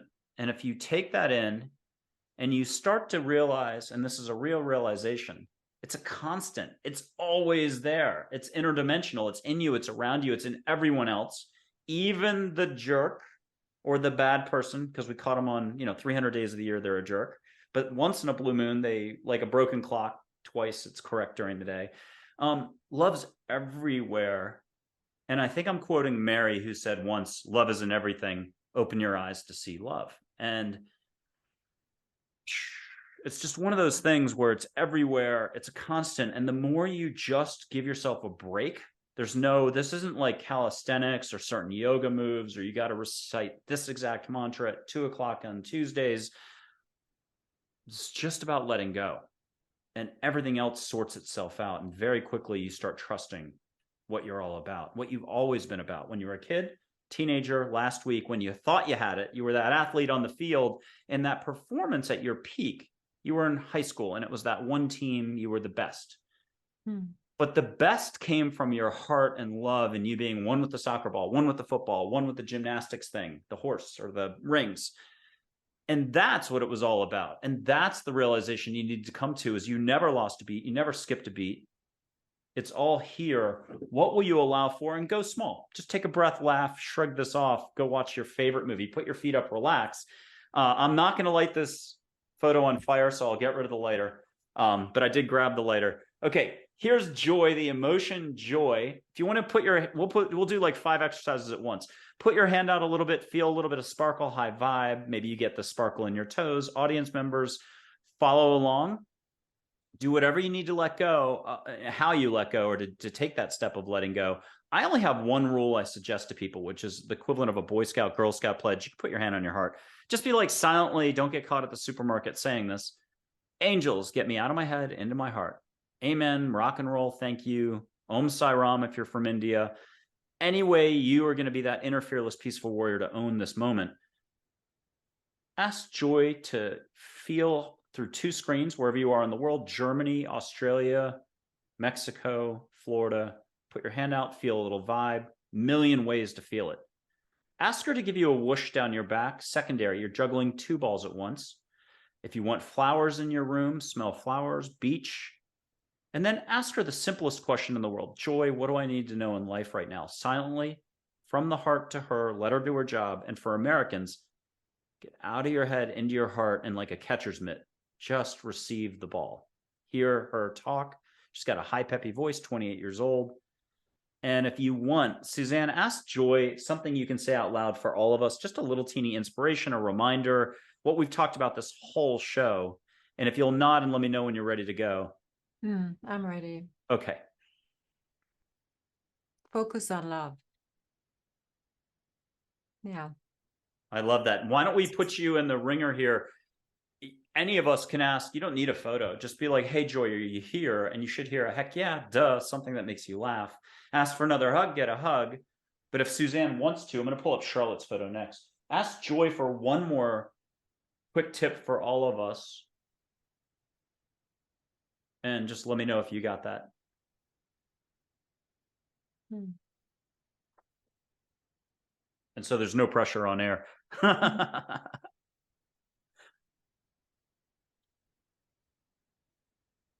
It's about doubt. Let go of it. It's in your way. Gwen Stefani, no doubt. No doubt. Okay, here's Charlotte. Yep, exactly. Here's Charlotte. And who said we weren't going to do a little bit of dancing? Okay, here's Charlotte, everybody's favorite school teacher from childhood, with words meant to help you expand. Just picture somebody who's a little older, in their 50s, early 60s. We'll stay to 50s to stay totally complimentary. Very elegant, fun. You can get a personal answer from her. You can catch the scent of a beach somewhere that's not the Vancouver area. Hawaii or Florida, exotic, Monte Carlo, Mediterranean. Allow for what you can allow for, as we've just been discussing the whole show. And if you want to share anything out loud, get a shareable item. That's a no-brainer. Joy is in the air in a double meaning. Holy. You're funny, Charlotte. Well, I've been meaning to tell you, and I normally, I don't think I've ever done this, not on a show or anything, but while we were doing the show, I've had 2 angels come in as like balls of light right here that had it been 8 years ago, 9 years ago, I probably would have been like, oh my God, and jump back. Also, I've been seeing your light around you the entire show. Right now, of course, now that I brought it up, I'm not seeing it, but I've been seeing your aura, and it's been crazy cool and crazy calming for me. The first couple episodes taping, this is our 3rd, a little nervous. It's not like being a guest on a show. I was on a lot of shows last year. That's totally a different animal. You've got to, and I'm afraid to look away at all my sheets here and stuff like that. Cause I don't want to be distracting the audience or you, but I had to mention, I've been seeing your light, and I'm going to encourage, there are no limits in life. And I'll say it differently. Sky's the limit. And I just saw a Facebook post. I said this on the last show. Somebody else said, star's the limit. So you see the limiting aspect of any words we use. Ditch and use whatever works for you to just let go this much more, this much more. So you can see auras around Susanne right now. Be in your heart. Don't look her in the eye. Look at her forehead is my tip, because I teach people to see chakras, auras, whatever you want to call it, light, the force from Star Wars. But you can see it. And if you want to back up over the show and watch her, listen to her, and allow the light. We think that a movie or a photo can't move. Audrey Hepburn's photo on my website, Sai Baba's photo will wink, smile. You just have to ask for it and allow. It's a great baby step for trusting in everything that we're talking about. But go back and let higher Susanne and angels light her up for you and see her aura. If you do see it, type it in. Because I know people have smelled sage and they type that in all the time. Producers get it after or before the show. You know, the show hosts do it sometimes on air. Here's the next angel, Minwala. Just we'll call her Min, like Minnesota. We'll save some time here. The Lakota Sioux word for water. She's my guardian angel. She's like Moana, a soft-spoken professor. You can start smelling the ocean right away. You don't have to go on vacation for 2 weeks to get this effect. And get something privately first. Get a beautiful compliment, please. You've been doing a great job where I'm inspired. And then if you could just get that quick little line that's a reminder for all of us. What can we all remember listening right now?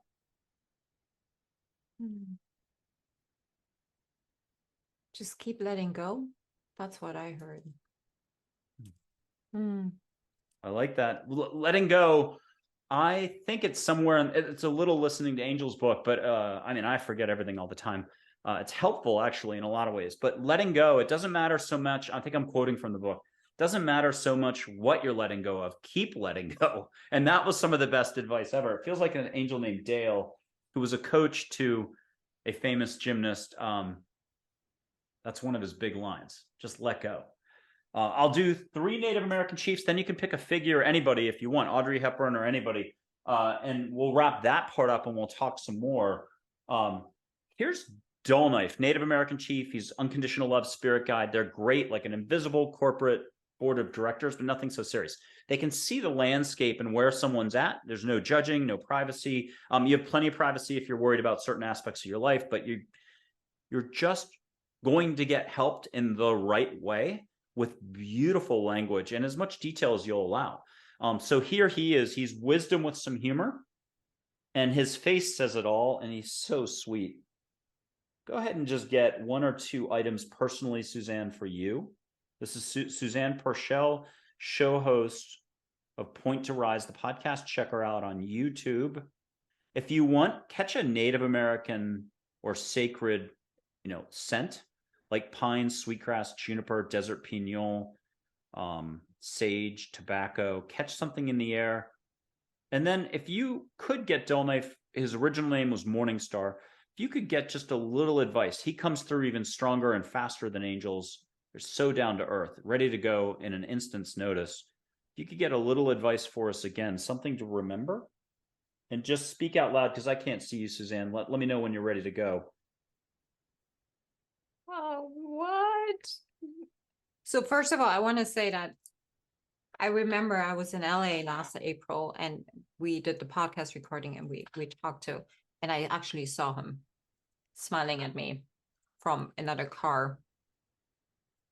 I have a woody taste in my mouth right now. Oh. And he said, no matter what, just get going. Like, just do it. Don't worry. Just do it. And I'm going to add, everything is going to work out for you. Okay.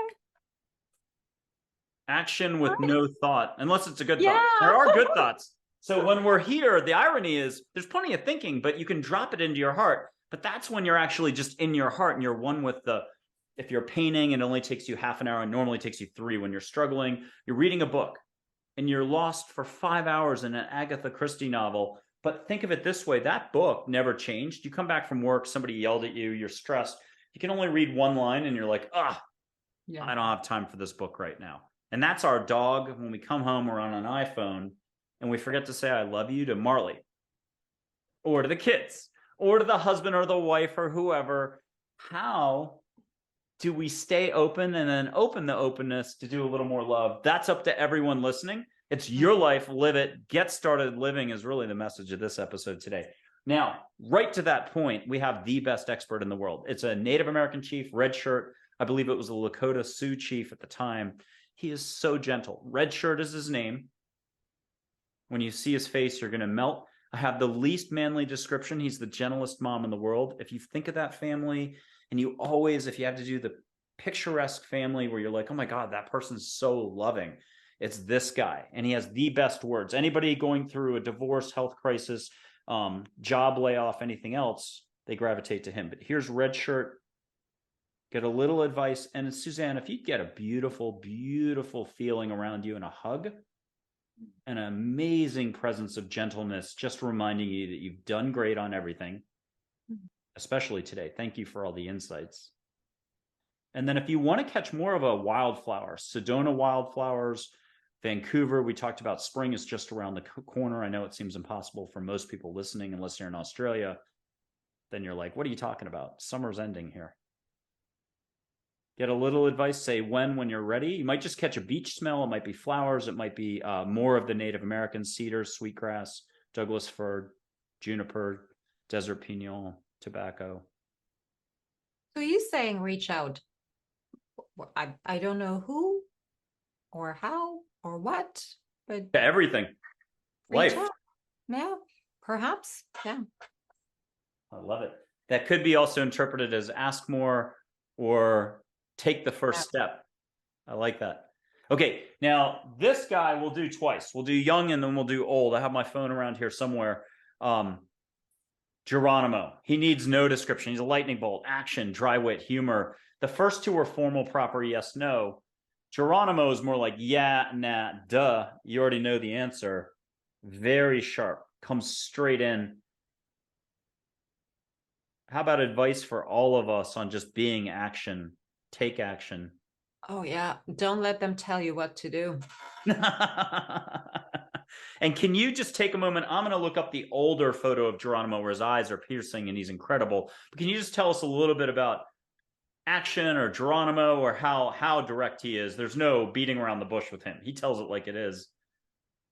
Well, it's a great topic. I think we all need that person in our life or spirit or energy that we can 1000% trust that it's coming from a place of love. I got it. Oh, sorry, I didn't mean to interrupt. Go ahead. No, but that there is no fluff, nothing that we have to rethink or dissect. It is just what it is. Nice. You know, it's very German. I was just going to say, how do you say in German? I'm sorry to interrupt. How do you say in German, kicks you in the butt, like clocked in something? Oh, how do you say that in German? Well, give us any phrase. Yeah. Der tritt dir in den Arsch. Okay. You can hear him in German if you want. They speak all languages. So here's Geronimo. He might give you a new phrase in German that absolutely smites like a lightning bolt coming down. Nice job yawning. And that's an angel yawn. Nice job. What do you get from him for advice, even if it's in German? Well, he always reminds me of my dad. And that was just like, just remember who you are. Wow. Okay, so we are going to take a little bit of time just to talk. And it's been a journey. You've come a long way, baby. Let's get back to that old theme. Yeah, baby. You're practicing openness. You're practicing the flow. You're practicing, it's been a popular way to say it, manifesting or bringing in more of what you want. You've got some guidance, direction. You've got a vision for sure.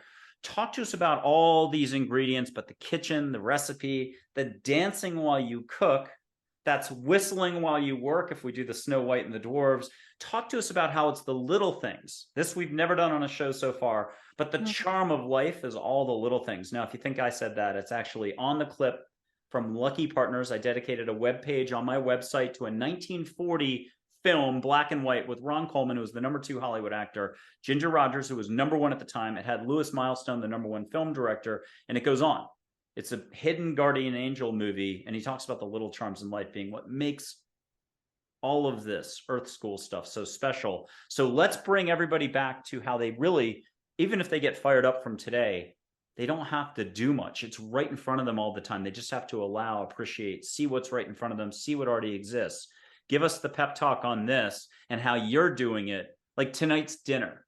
How are you going to be celebrating your family and the joy and cha-cha-cha? Or even grabbing the husband to do a little tango or something. I don't know, making this up. Wow. Okay. There's little to add here. It is, do you know how we chase all the time? We chase that bigger house, that bigger bed, the bigger car. And when it's there, we don't even acknowledge it. We are not even grateful for it. We're not feeling any kind of peace. We're just keep on wanting more, hoping that we feel better. And we're forgetting about the little things in life that are actually the key to allowing the bigger things to come in.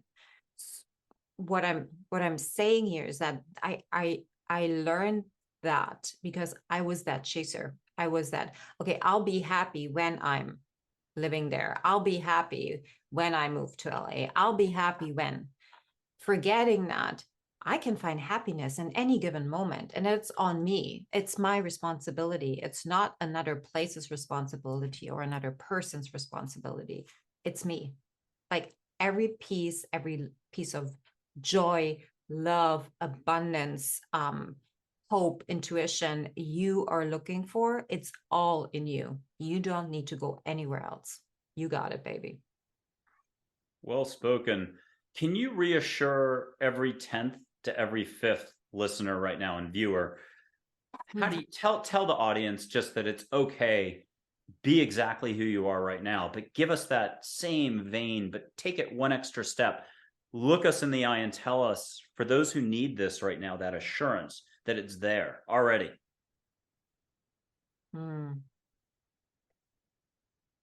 Oh, that's hard. Thank you for putting me on the spot. This is not an easy show. All the overhead lights pointing on me. I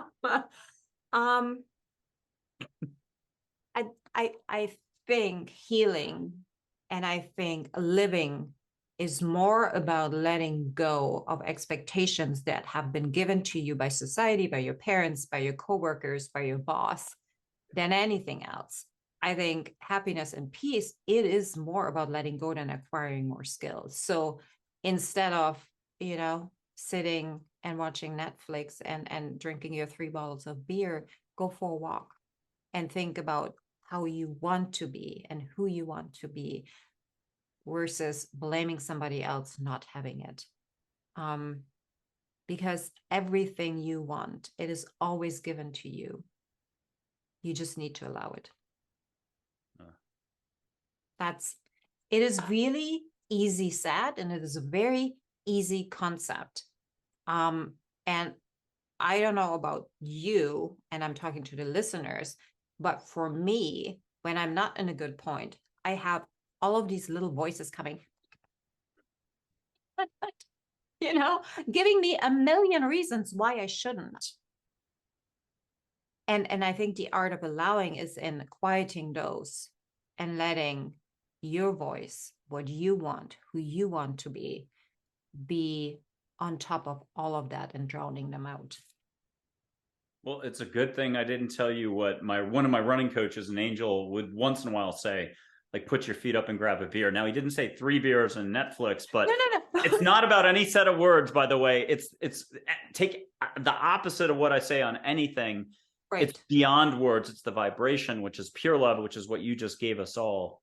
It was a lot of inspiration and a reminder that it's far simpler than we know it to be or think it to be. Right. And I think I know that we overthink all the time.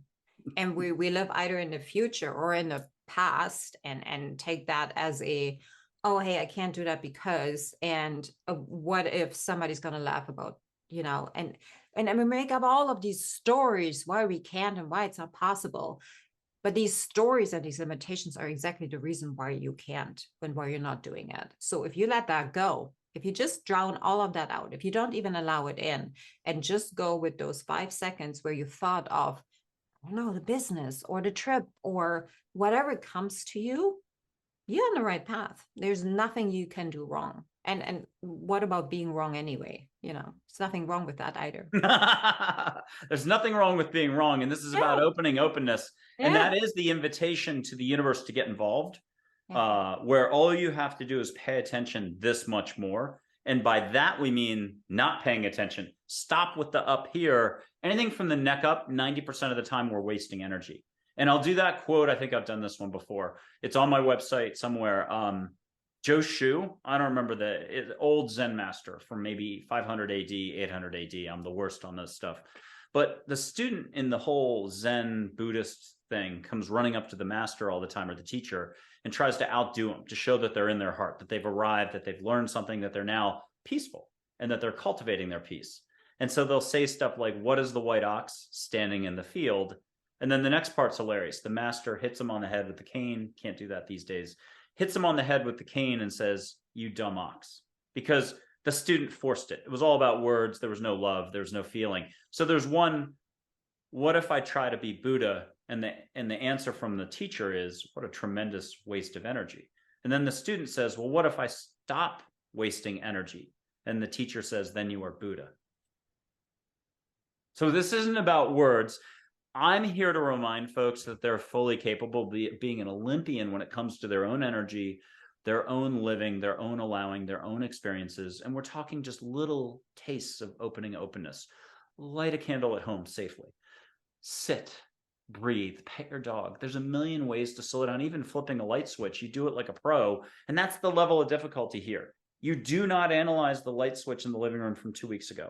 You don't beat yourself up and stay up all night wondering, did I flip it quick enough? Did I use my wrong finger? Did I prematurely turn the light on? And all we're talking about is you are the light switch, and it's upside down. So the off is up here and your light is here. You figure out how do you flip your switch. And with that, I'm bringing in Audrey Hepburn because I promised her for you. So let her move in the photo for the audience members at home. It's a historical photo. We all know limits being up here, what we've talked about the whole show. You know, my story is, my problem is, I'm fixed. Nothing's going to fix me. I'm not worthy. I don't have enough love. I don't think I can do this. I don't think I can feel my energy through the 2 screens to Australia right now. There's no limits. You can smell flowers. You can feel Susanne's energy. You can, only on the highest intent level, by the way, and lots of barriers for her, but you can see her energy flow all over her. You can hear angels as those photos were held up. Do it. Here's Audrey Hepburn. Let her give you a last bit of advice, a compliment on the show, a compliment for you going forward into 2023. Let her move in the photo, a wink, a smile, the eyebrow goes up.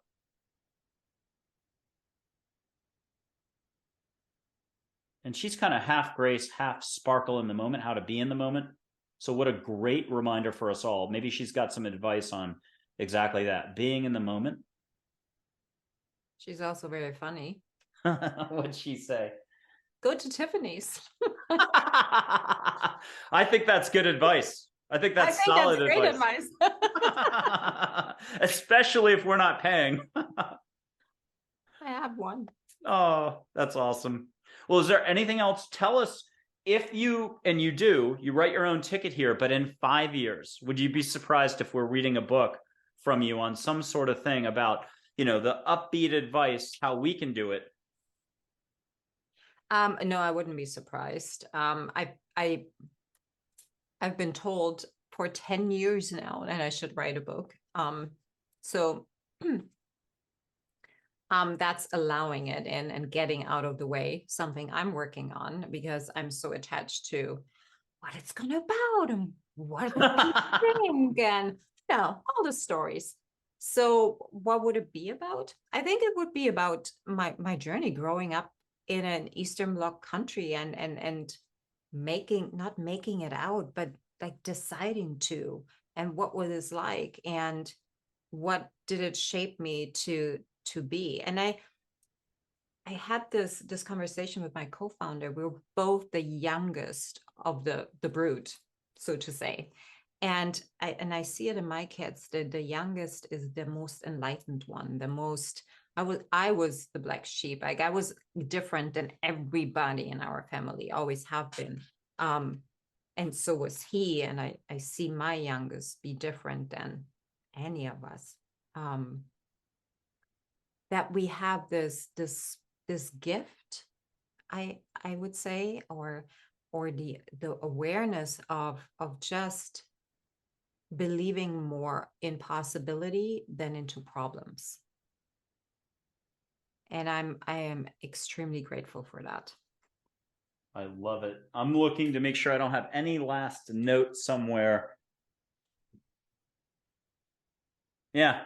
I think we've covered a lot here. If you're on your path and firmly on it, then the advice is staying the course and trusting even more, letting go what you can let go of.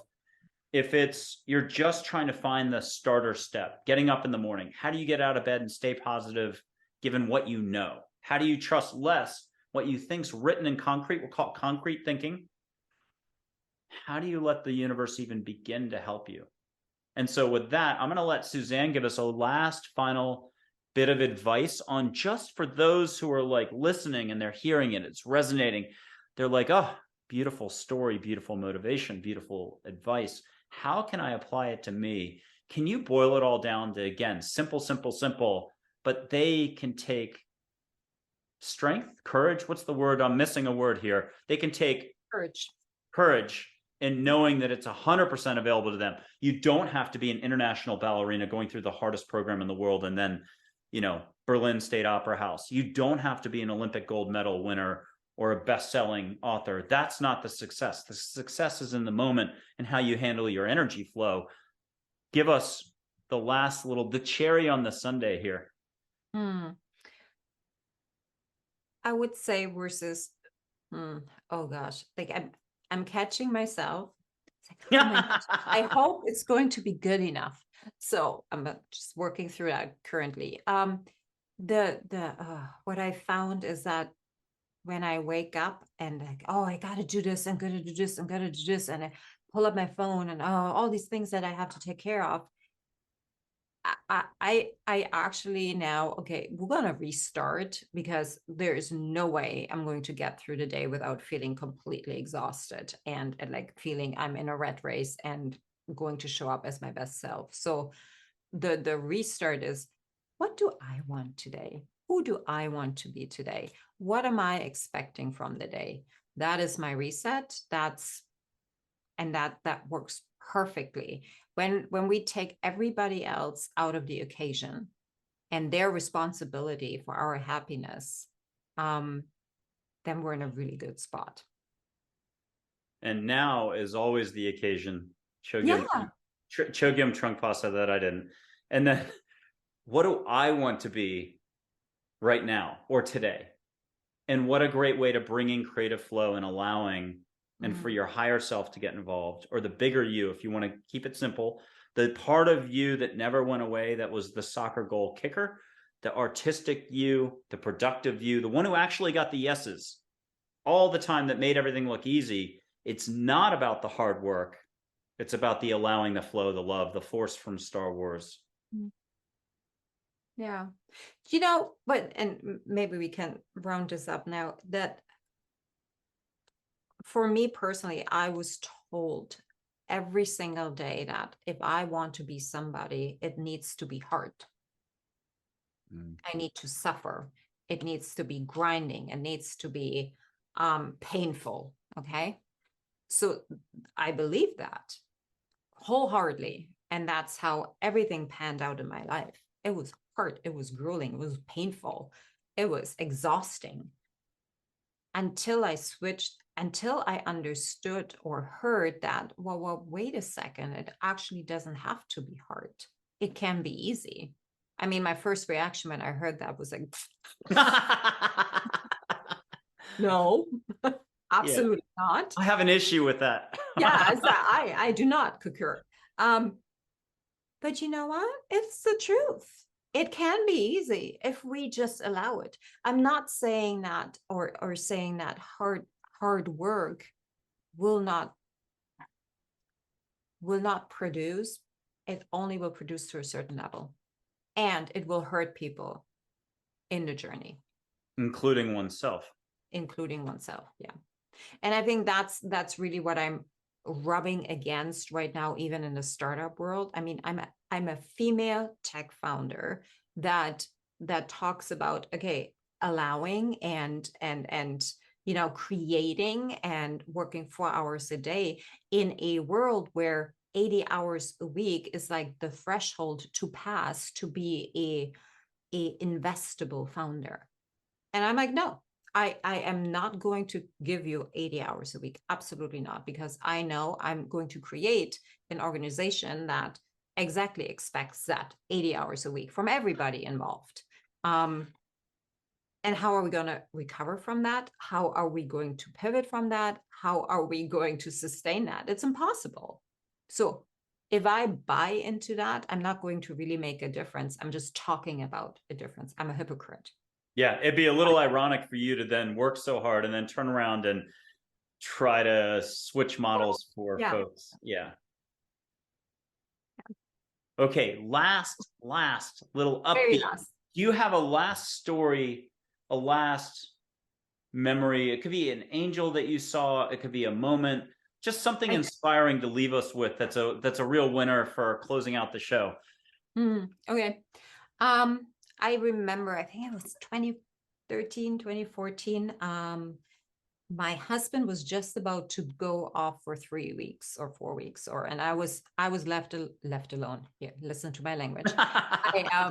I was working full time, and I had the kids for the whole week, juggling that, and I was in deep doubt. And I also found myself a little bit with like, again, you going away and I'm here, and how we get, and we're not feeling equally treated. So we were on a beautiful hike out in the bush, and we took photos. And later on that evening, the night before he left, we looked at the photos, and we spotted this tiny little blue light, like in different spots all over the photos.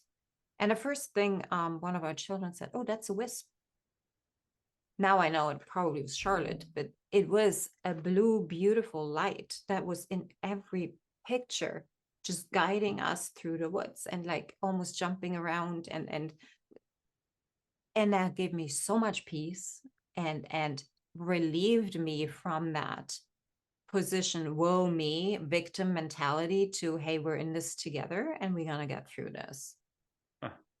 There's Whisk is the name of kind of my service. It's still michaelandreford.com, but Whisk, you'll see the logo at the bottom of the page, the original logo that's on the YouTube show. And the word whisk was given to me. I got given a comment like 10 or 11, 12 years ago. One of the very first people I helped gave me a comment that I turned into Angels, and I was like, how do we convert this into the greatest positive? And I needed a name for my service, and I was given Whisk, which is an acronym for something. But whisk, the Scandinavian origin, it's wisp.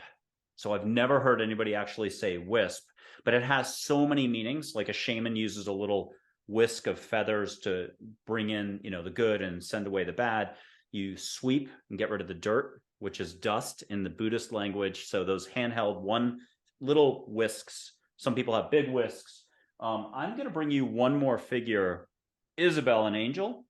If you're a ball of light, she's inner calm, like a pond that's smooth. Gorgeous photo. She really, I'll do a James Bond line. She makes you feel it. She's incredible. She's inner calm. She's like the ocean that's flat in the morning. This photo will move. So for the audience member that can, again, find their heart, get out of words, stop listening to me, go full stop. If you have to put your hand on your heart, ask angels to get you here. If you have to do loosey-goosey, get up, do the hokey pokey, do a circle in your chair, anything that makes you laugh. If you can laugh, you're in your heart. Here's Isabel the angel. Get something personal, Susanne. Get a compliment for today. Get your energy restored. You spent a little bit of energy on this. Here's something, though, at some point from her, letting her eyes shine even more and smile in a static photo. But this is Isabel, who's inner calm. And if you could close us out with one little advice from Isabel to all of us.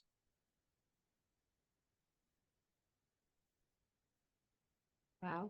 Just breathe. Just breathe. Because everything shall pass. Literally. Like there is nothing permanent. Even pain, it's not permanent unless we allow it to be. So just breathe. Okay. I love it. A breath is the opening of awareness. Yeah. And again, I didn't say that. Mother Teresa said it. Chogyam Trungpa said it. Somebody said it. It doesn't matter who said it. You only have to do it. So here's the last exercise for everybody. Then we do sign off, and I'll thank you in just a second for coming on. But take a breath. Even taking a breath can be the example showing us our ego. We think we took the breath. 3 hours later, we never took the breath. Meanwhile, we've been breathing our whole life. That's the constant. That's love. And the breath. It could be, there's a running joke in our family here, like a kind of forced breath that is not a breath. And so take a breath. Take a breath. And this is you having to own your own space. That's usually the real crux.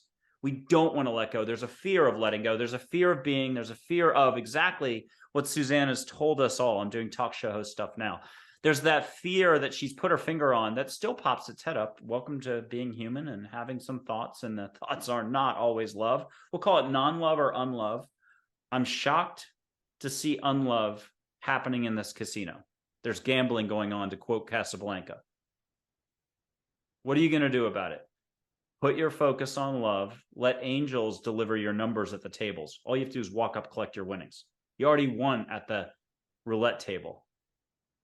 Always bet on 55 rainbow colored. We'll make it up. I don't even think there's a 55 on the wheel. But the point is, just allow and let the rest get filled in.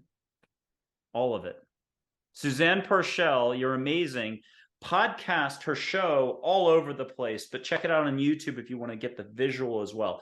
It's Point to Rise, Pointe, and that's how you're going to find it right away. Susanne is the long way, Susanne. Puerschel is very German, Puerschel, if I got it correct. Aber natürlich. Aber natürlich, yeah. Natürlich. I mispronounce everything. So you can find her, check out her show. I think I was in one of the May episodes if you have to go Angels, but she's got gajillion amazing experts. And check out her stuff. She's got a lot of great offerings coming up, and we're going to hear more about her and probably have her back in 2024, if not sooner. Susanne Puerschel, thank you for being on Angels, Positivity, and Love. Tell us, did you have a good time? I know you went through the ringer, and this is never easy being a guest, but were we okay on the show for you? I love being a guest. Are you kidding me? I love when it's all about me. As little as I like to admit it, but yeah, this is my zone. I'm in my zone. I don't feel like I spent much energy. I feel energized. So that doesn't happen often. So awesome. And I've got to ask you, let's get back to ballet for 1 second, and we are jumping off. If people want to tune into a really good performance, maybe they got to YouTube it, it was a year or two ago, how are we going to find that masterful? We want to suddenly appreciate ballet. Last time I was at a ballet was the Paris National Opera House, and it was killer, but man, did it go on forever. I swear to God, it could have been a 5-hour performance. Did you watch Sleeping Beauty? Yeah, don't do that. Could have been a Tchaikovsky, like Black Swan listening. Yeah. It went on forever, ever. I mean, at 4 hours, I think we took off because we were loving it, but then we were like, hey, we got to go live in like cafe. So, I mean, that was in the 80s. Tell us something we can tune into that captures the essence of Ballerina'S, performing arts. 1 + 1 = 111. Is there something that you know? It was the 1989, it was the 2021 performance on this date by this opera performing group. Is there anything you can steer us to that is a quintessential? Is it Nutcracker? What is it that we can watch that you would steer us to, or at least which performing arts group is on a tear? They're on fire. They're incredible. Okay, so great questions. What I would steer you to is either to Romeo and Juliet, John Granco version. Okay, but tell us that name one more time. So if we don't know who this guy is, how do we find him? Yeah, if you just put into YouTube Romeo and Juliet by John, John Granko. I think it's Cranko. Okay. Yeah, And that I is will where we'll start there. find. Okay. I love it because that is very artistic and we're staying true to supporting our performers out there. We can find a really good performance. Or if you want to see me and my glorious days, that's a performance from 1998. We were one of the first back then, the State Opera Berlin, Swan Lake. It's on YouTube, the whole thing, 2 hours, 12 minutes. I will be putting that on and checking that out. Susanne Puerschel, thank you for being on Angels. Positivity and love. You were wonderful, and I really appreciate you coming on. Thank you so much for having me. I could go on. Okay. Thanks so much, guys, for listening. Bye. Tschüss. Tschüss.